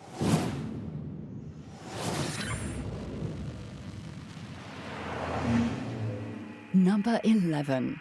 Metal Gear Solid Delta Snake Eater. I am so excited for Metal Gear Solid Delta Snake Eater, which is a remake of one of my all-time favorite games. I'm so happy that it's gonna bring so many new fans to the series, but it's also gonna please all-time fans like me. I've made 4 games so far and currently working on the 5th one that are inspired by the series. And so you can imagine when I saw the trailers with the amazing graphics and the quality of life improvements, I just got so excited. I replayed the old ones a bunch of times already just to get ready for it. And so I hope you're as excited as I am. It's got director Nakamura, who's been with the series since MGS1, so they know what they're doing and it's gonna be amazing. Once again, you're a one-man army in Metal Gear Solid Delta Snake Eater. Before we move on to our top 10 most wanted, let's check the logbook for a quick recap on everything we've seen so far. Number 20, Perfect Dark. Number 19, Menace. Number 18, Mafia: The Old Country. Number 17, Dune Awakening. Number 16, Witchbrook. Number 15, Skate. Number 14, Project 007. Number 13, Atomfall. Number 12, Light No Fire. Number 11, Metal Gear Solid Delta Snake Eater. Time for some tactical shooting and a fair bit of backstabbing. Next up on our wish list, 3 teams of 4 battle for control of an arena in asymmetrical FPS Alara Prime.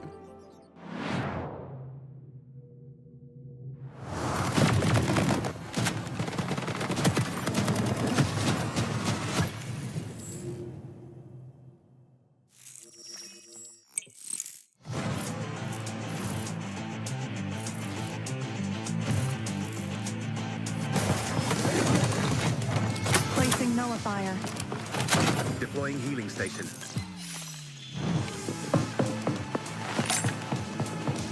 Flash out.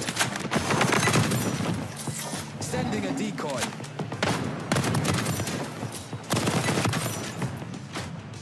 Engaging cloaking device.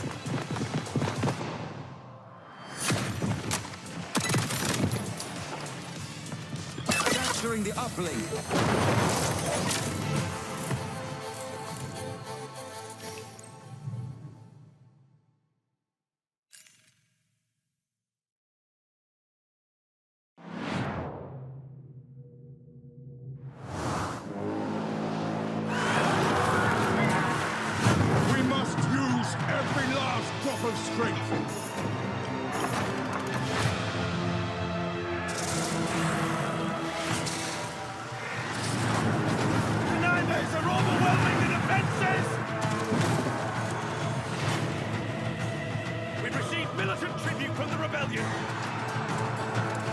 We're here to help you defend this town.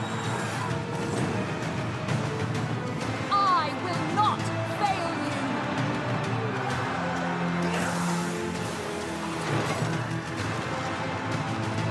Death comes for you.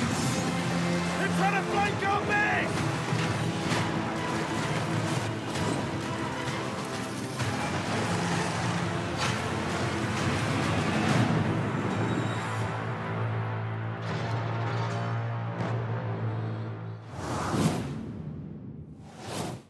Please hold still.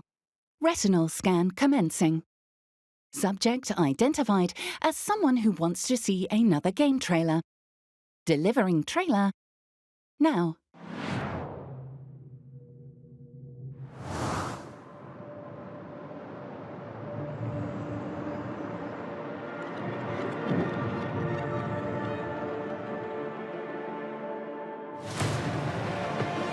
What if all my decisions were right?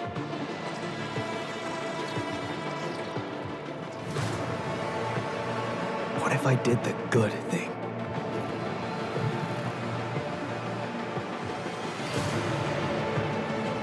What if I don't want to change anything? And what if I was wrong?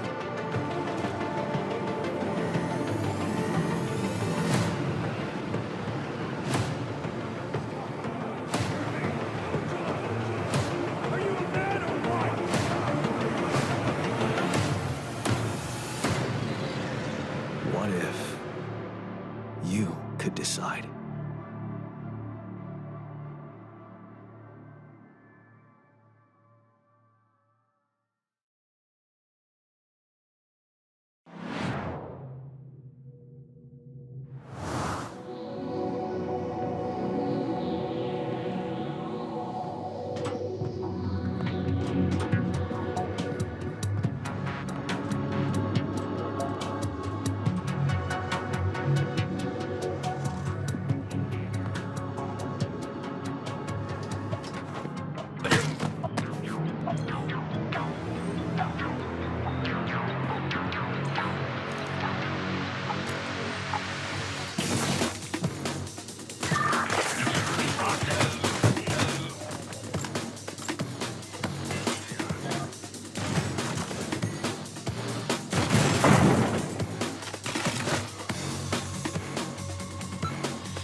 Number 10.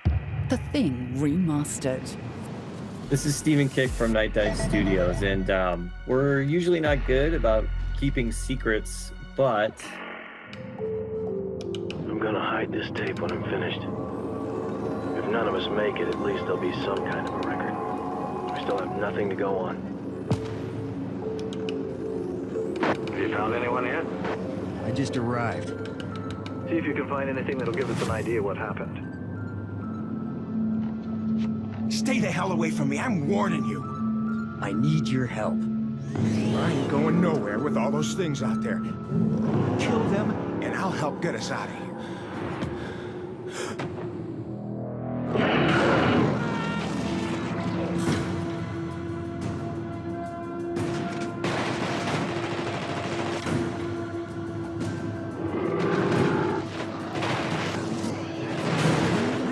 Dying out there. You're out of your league here, Blake.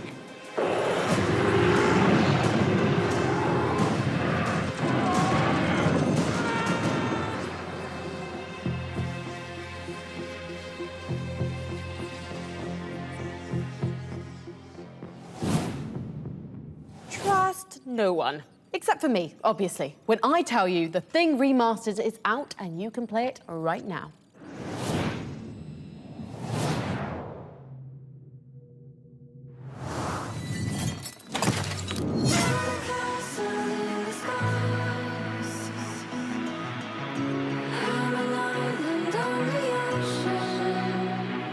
If we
Coming up in the show.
This will be my last entry in this log.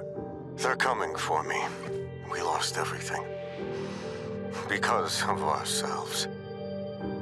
The world lies in ruins, and now the future is in her hands.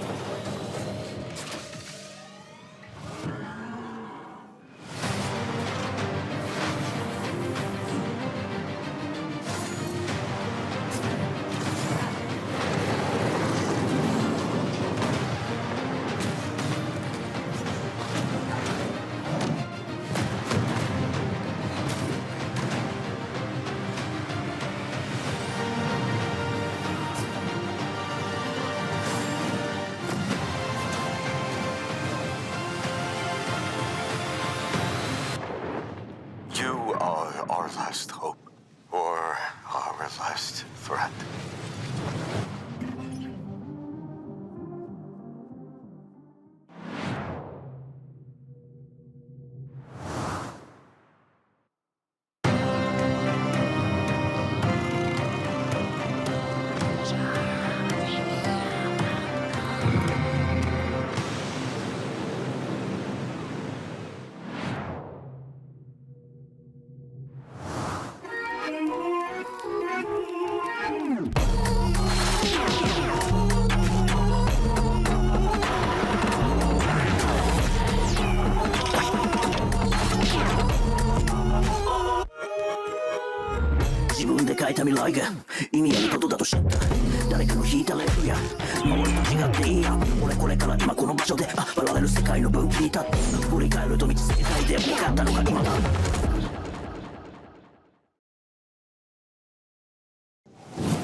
You've played games where you're a football player.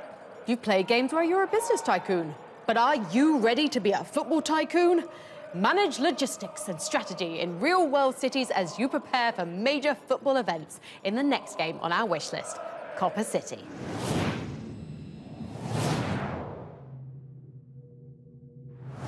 Welcome to Copa City. You organize events in big cities. Invite top football clubs and meet their expectations. Promote the event. Pull in fans from all around the world. Safety is key, but don't be boring. Build an experience for fans. Fun is mandatory. Manage finances like a pro, no free samples. Prepare the stadium. Maintain your pitch. Get ready. It's your game. Host your football.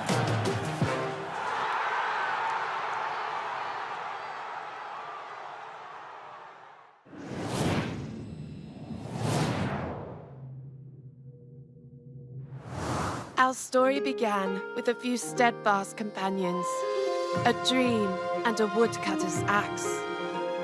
We built some homes, farmed the land, and soon more people joined. Together, we built something beautiful. A city to be proud of. A city of which tales will be told.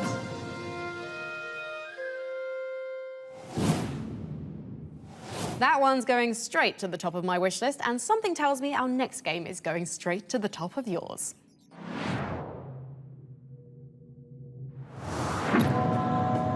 Nossa terra há de parar de queimar hoje.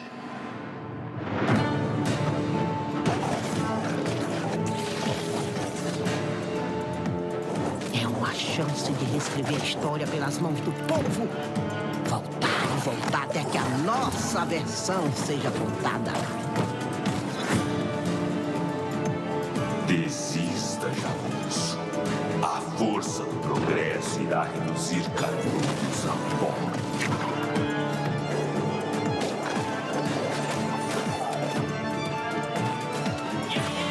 Lei não é justiça. Muitos foram escravizados e explorados pela lei dos homens.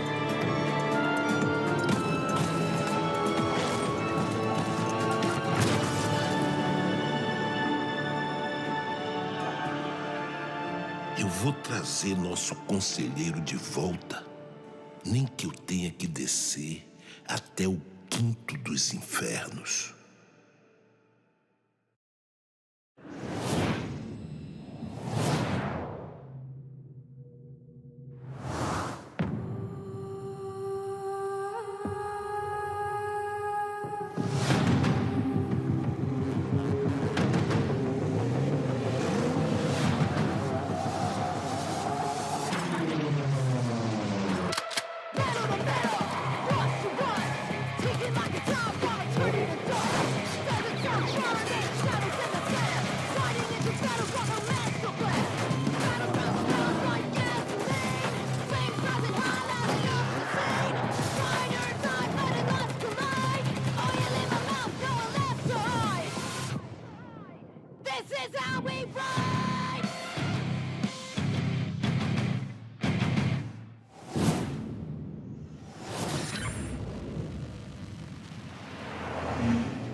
Number 9. Wonder Stop. Hi, my name's Davey Reedon, and along with the rest of the team at Ivy Road, I've been creating Wander Stop, a narrative cozy game about making tea. You'll play as a former tournament fighter named Alta, who has to put her past aside in order to tend a charming shop and brew tea for its various customers. Years ago, I wrote and directed The Stanley Parable and The Beginner's Guide, and after finishing those games, I was unbelievably burnt out. Like, I seriously thought I might never write another narrative for games ever again. And so I decided that I wanted to make a cozy game, something simple and peaceful that could heal me and restore balance to my life. And I discovered very quickly that I didn't actually know how to design a cozy game. And so suddenly the stress was piling on exactly the same as before.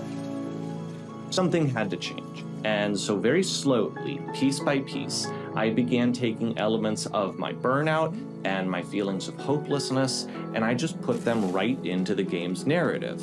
And then suddenly the coziness became this really interesting creative constraint.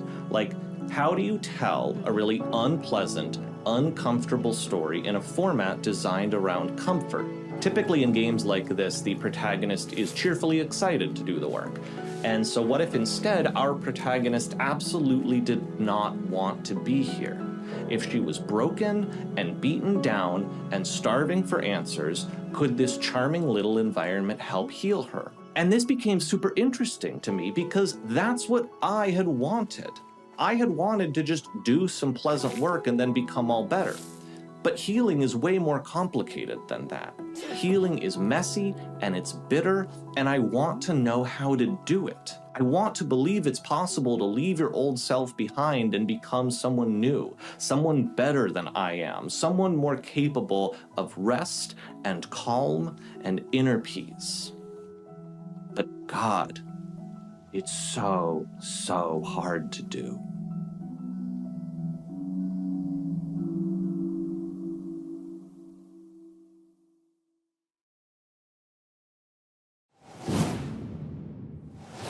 Is anyone else up for a piping hot cuppa? Drink it quickly, though, because Wonder Stop is just around the corner, brewing up for March the 11th. Moving on to the next game on our most wanted list.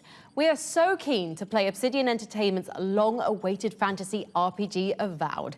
We even challenged game director Carrie Patel to answer as many questions as possible within 60 seconds. The clock starts now.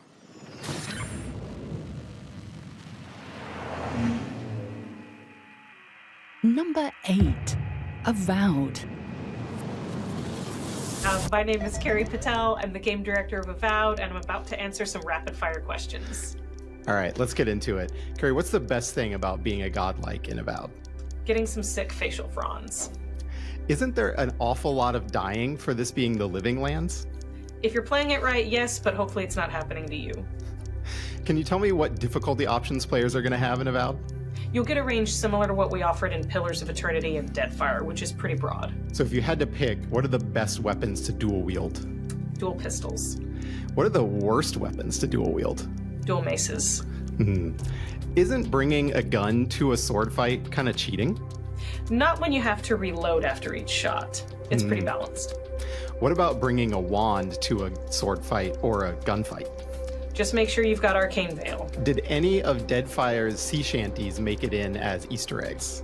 Well, you'll have to explore and find out. What's your favorite magic item if you had to pick just one? There is a Draconic Charm that's pretty helpful. Carrie, when and where can I play Avowed? You can play Avowed on February 18th, and you can wishlist Avowed right now on Xbox consoles, PC, and Steam.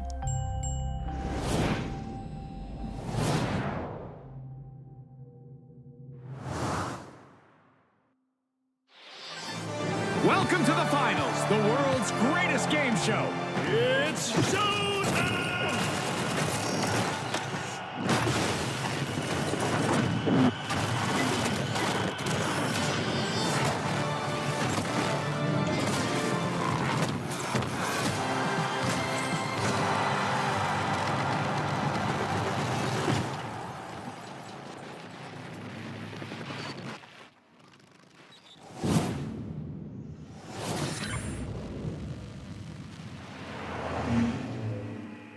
Number 7, Kingdom Come Deliverance 2. Hans, look at me. For the love of God! My boy, war is a nasty business. And it is better to have your head on your neck and your foe on his knees than the other way around. These days, we have all sorts of vagabonds, drifters, outlaws, and bandits roaming the country. I urge you all to be vigilant. You know who I am! Sigismund is mustering his allies and their armed forces to Kuttenberg. He'll have torched all our fortresses and carried off everything that we possess. Now! Are we seriously gonna wait, cower in a corner? Or are we gonna drive them out in shame?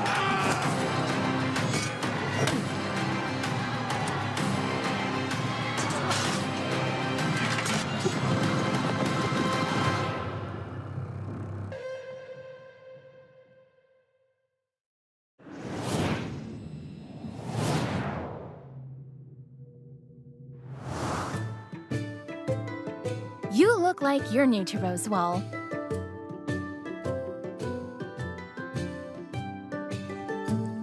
Things work a little differently here, in a good way.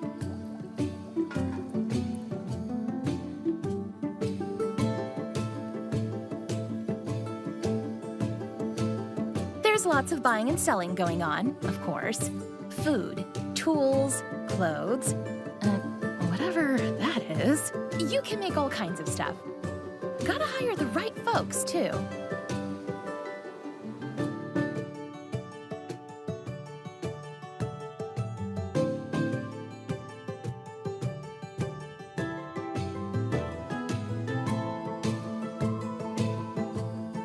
There's also a whole mystery afoot. But you'll only get to the bottom of it if you can keep your shop from going under. Good luck!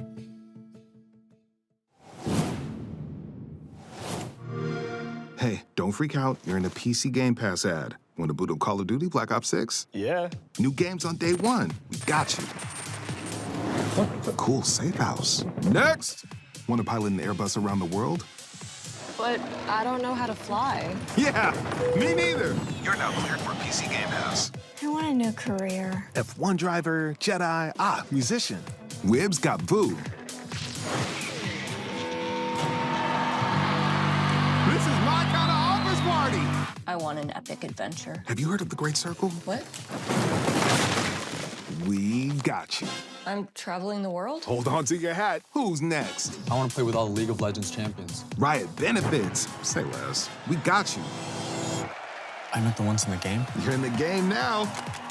Get all this and more with PC Game Pass. You know what I'm gonna say. Yeah, we got you.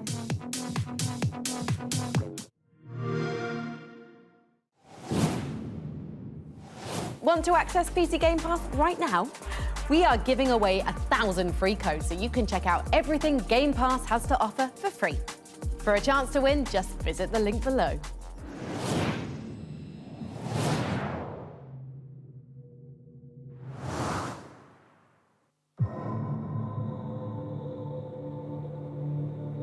I can't imagine what possessed you to agree to this mission.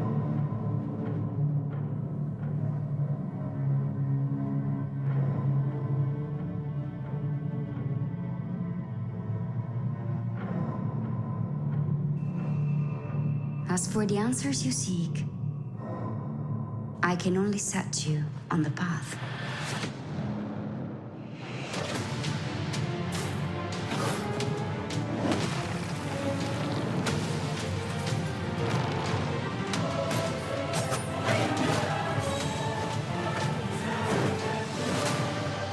The final secrets of existence and non-existence transfix mankind with monstrous eyes.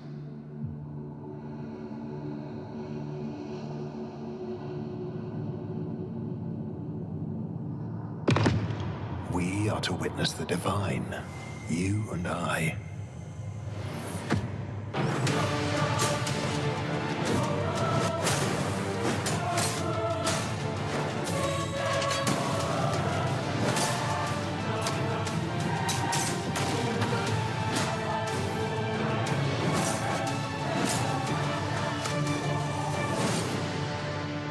May the God of Heaven inspire your heart with peculiar determination.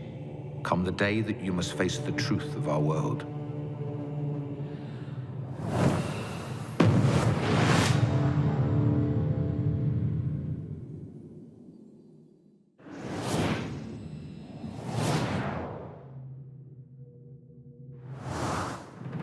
Through songs, we summon heroes of old, honored or cursed. We are wardens of the She, gatekeepers of the other world. We are bards, druids, warriors. We are Fianna.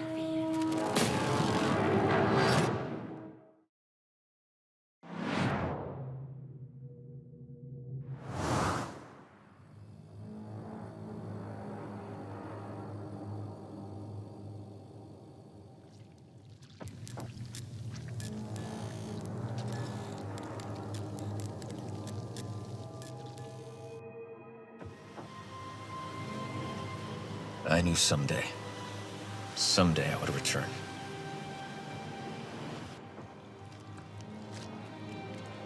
But this place, this oasis, it's not how I remembered it.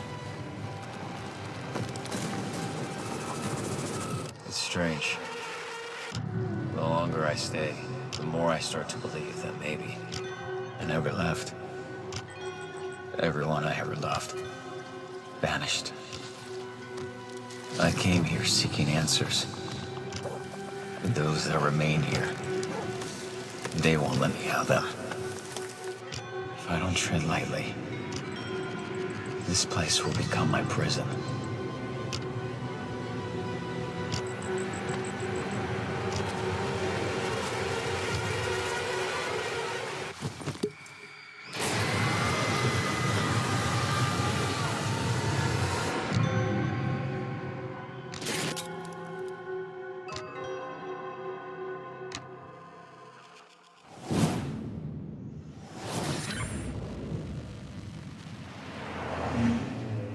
Number 6, Death Stranding 2 on the beach. Let's talk about Death Stranding 2 on the beach, because I'm not ready. And I think that's the point. Like, do I have much patience for auteur worship? No, I don't. But do I have a favourite guy in the whole world? Yes, I do. It's Hideo Kojima. Like, whatever he's putting down, I'm picking it up. I am tangling myself in the strands. Let's do it. Because have you seen this footage? What is happening in this game? We've got a little man now that you can wear on hanging off your belt, and he's like a little puppet, and he talks, and he's moving at a different frame rate to everyone else. There's a guy whose electric guitar is a weapon that shoots lightning at people. Like, come on, let's go. I just have to know more, and I have to fight the fight and wave the flag for weirdness in game dev when everything is so homogenous. Kojima Productions are out there, just bombastic, massive swing storytelling and high concept world stuff that's like, just there isn't anything else like it. So yes, I am most excited for Death Stranding 2 on the beach coming out in 2025. We are this close to reaching the top 5, people. But first, a quick recap of the most wanted games we just revealed. At number 10, the restoration of a 2002 horror classic, The Thing Remastered, which is out right now. Percolating at number 9 is cozy tea shop sim Wonderstop, while Obsidian's fantasy RPG Avowed cast a spell at number 8. Kingdom Come Deliverance 2 galloped into the 7th slot, and Death Stranding 2 on the beach bridges the gap at number 6.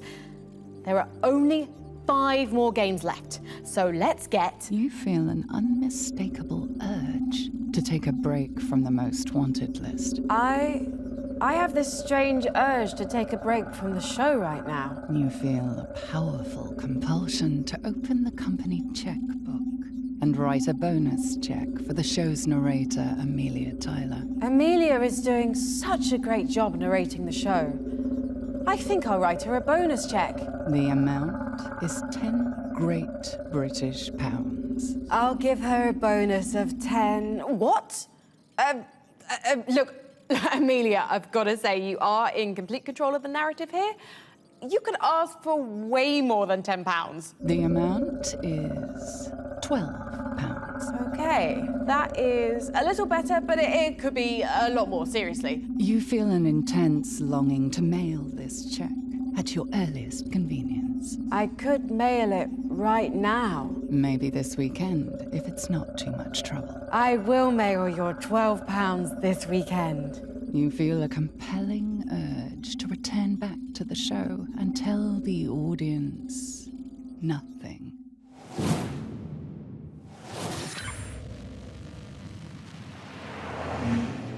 Number 5, Grand Theft Auto 6. So, the first ever GTA game I remember playing was Grand Theft Auto Vice City on the PS2, and with Grand Theft Auto 6, baby, we're coming back to Vice City! Ah! I always enjoy the freedom to explore in open world games, and as a Floridian myself, I cannot wait to travel throughout all the familiar cities I know, and cause nothing but chaos. I am the Chaos Queen after all. Also, we have our first ever female protagonist. Hello, I am so excited to see how our story plays out. I cannot wait.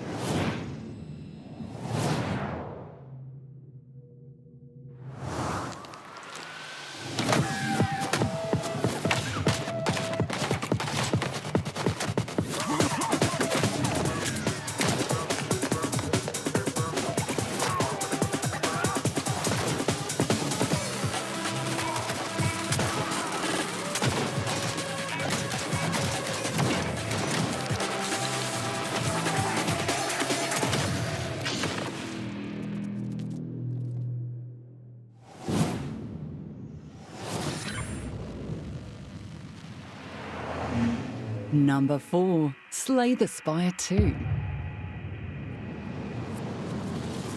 I've worked in procedural and roguelike games for a long time, and obviously I very much enjoyed Slay the Spire. But I'm mostly curious about Slay the Spire 2 because the first one kicked off a whole new excitement and chapter of indie games with deck building. And so I feel like as a designer, I have to play Slay the Spire 2 just to be conversant in what the next chapter of games might look like. Before we reveal the 3 games sitting at the top of our most wanted list, let's recap everything we've seen so far. Judas, Killing Floor 3, Control 2, Crescent County, Citizen Sleeper 2, Perfect Dark, Menace, Mafia: The Old Country, Dune Awakening, Witchbrook, Skate, Project 007, Atomfall, Light No Fire, Metal Gear Solid Delta, Snake Eater, The Thing Remastered, Wonder Stop, Avowed, Kingdom Come Deliverance 2, Death Stranding 2, On the Beach, Grand Theft Auto 6, Slay the Spire 2. It has been a monster of a show, and we're now on the hunt for our last 3 games on the most wanted list. Hey, that's a pretty big hint for the wild game that's sitting at number 3.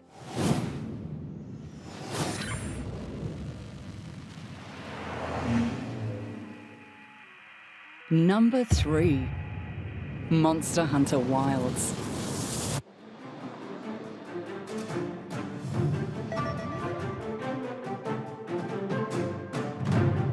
モンスターハンターアートディレクターの藤岡要です。よろしくお願いします。そうですね、ワールドが結構多くの人に手に取ってもらえることっていうのは僕たちにとってもすごくそのモンスターハンターで僕たちが大事にしているゲームデザインとか、表現力っていうのが世界の方にこうすごく理解してもらえるものだっていうのは自分たちにとってもすごく自信になりました。ワイルズの方は本当にさらにそのモンスターハンターでワールドで評価してもらった部分っていうのをさらに拡張して、よりそのワールドで興味を持ってもらった人にしっかりモンスターハンターのファンになってもらうっていうのを心がけて制作しました。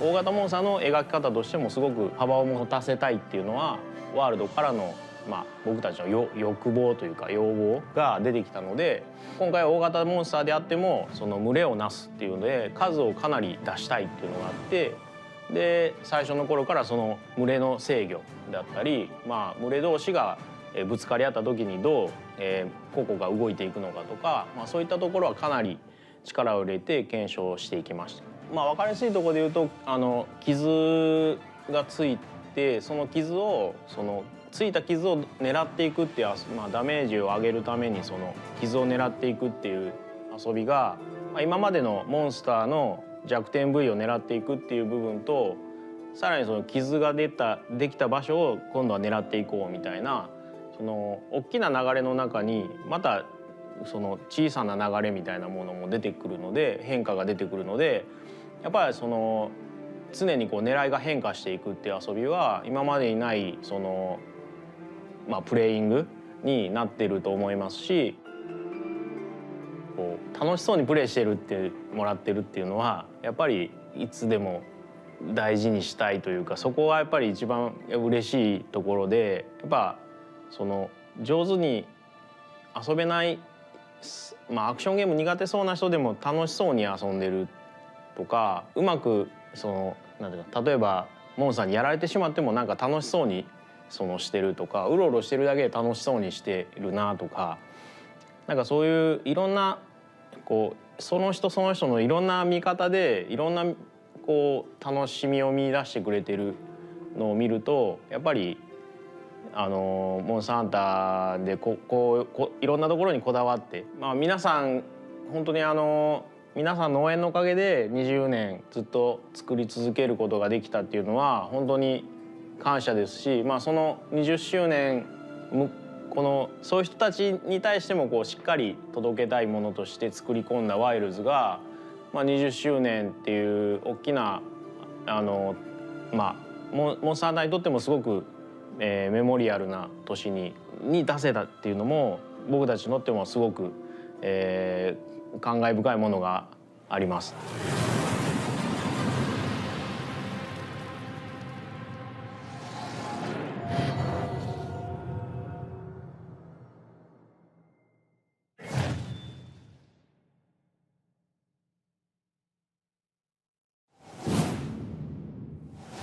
This is the first time in the series that a Monster Hunter game will have a simultaneous launch on consoles and PC. So please, join me in the largest celebratory fist pump in PC gaming history. Monster Hunter Wilds launches in February 2025. Yeah! Now, 30 years after his first appearance, the hero of our next game is still changing and evolving. When we last saw him in 2020, he was bouncing around like Mario and swinging around like Spider-Man.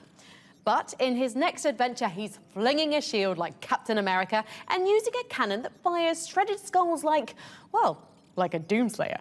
Our number 2 most wanted game is Doom, The Dark Ages.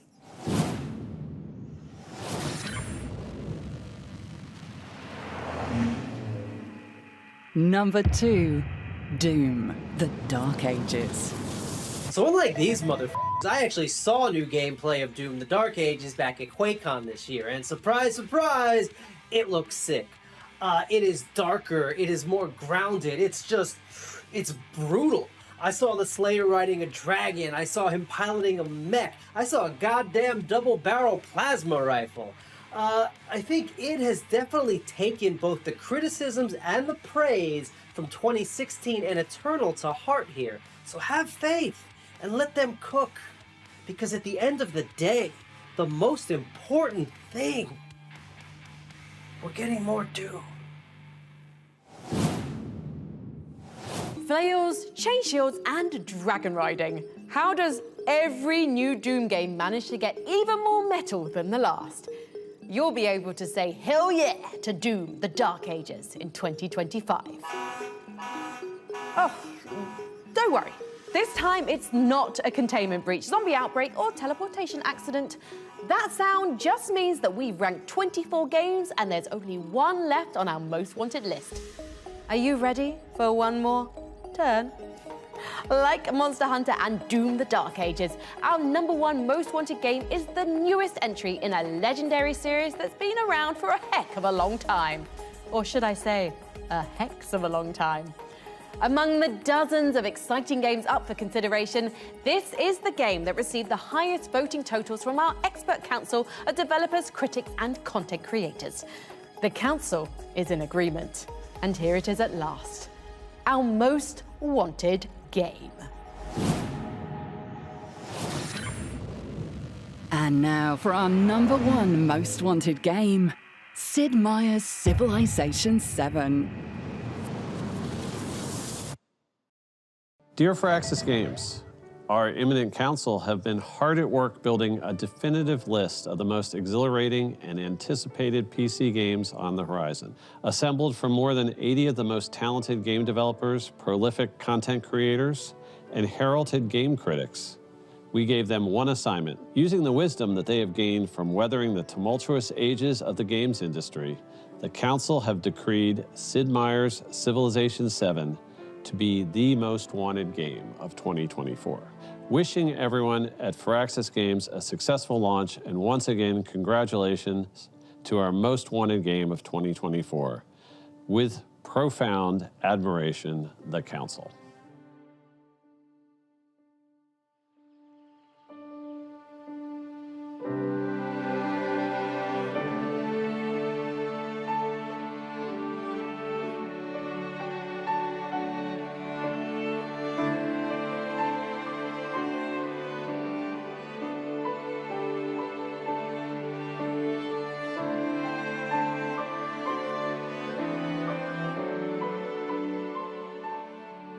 For us, it's very important that a new chapter in the Civilization franchise has to be sort of just as epic as the game is.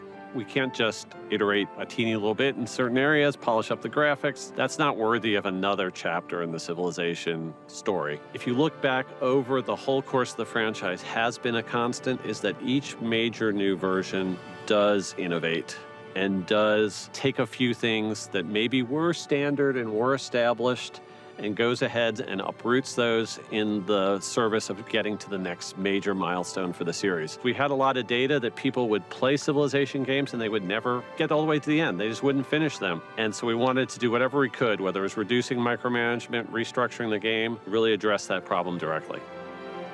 So there are a lot of little systemic refinements that we've gone through, and by and large, most of them thoughtfully look at where the player was investing their time and think about whether there's a better way to make that a little bit more streamlined. So one of the big foundational changes in Civ 7 is that you don't stick with a civilization throughout the entire course of the game. We have introduced the concept of ages that break the game up into chapters. Now you're always picking a civilization that was an empire at the height of its power during that specific period of history. And so we have to think about what is going on at different points in the world at different points in time. And once we kind of get those broad sense of global dynamics down, who are the major world powers here? Who are the big influences on the global stage at each one of these points in history? That's really a place where we can build a composite picture of the processes and dynamics that are kind of co-creating and shaping the world. We felt like for the big core historical Civ experience, breaking it up to 3 chapters was the right way to dig deep into making that the best representation of that chapter of history that we possibly can. We're challenging players to not look at the history of an empire as something that started in 4000 BC, made it to the present, and is going on without end. It's not really very reflective of the way things work in real history. You know, you have twice during the game where you're going to make a big decision, a big possible strategic pivot to a different empire. Now there's so many different combinations, and you can choose, you know, science civs from different places in the world and link them together for your playthrough, and we have to figure out how those attach to leaders, which aren't necessarily hardwired into civs anymore. But that all just becomes part of the long journey that you have building up your empire, and it does feel like one continuous journey, and that Civ moment to moment, one more turn gameplay, we've made sure that we've got plenty of that still baked in there. Personally, have found all sorts of different unique ways to start my game and then evolve it as I get to make those choices of additional civilizations, and I think our fans are really, once they try it out, gonna love that.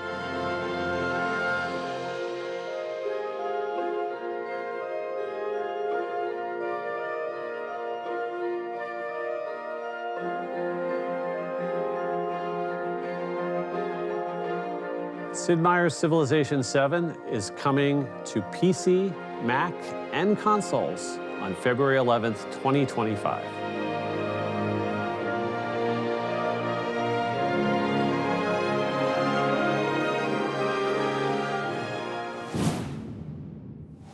There you have it.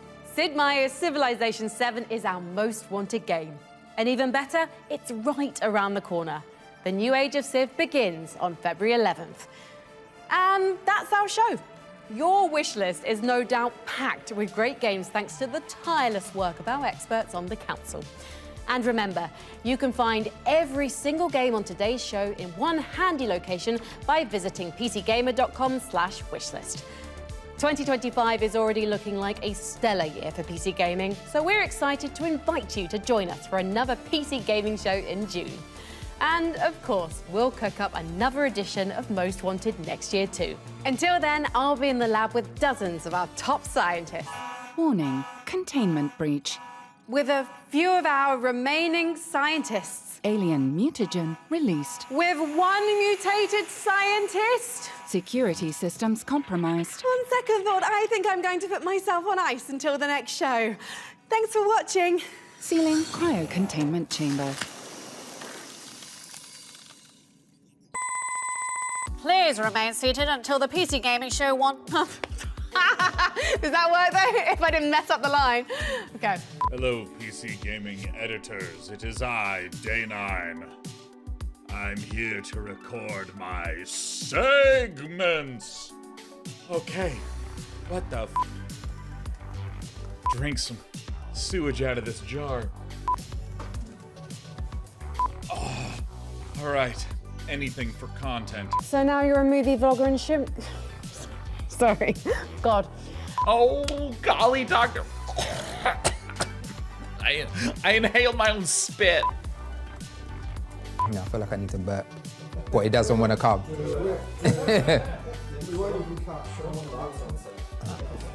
Let's go.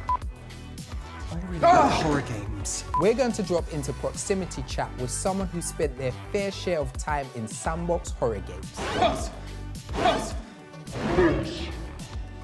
I really like horror games. What is it with you interns and jump scares? Blah, blah, blah.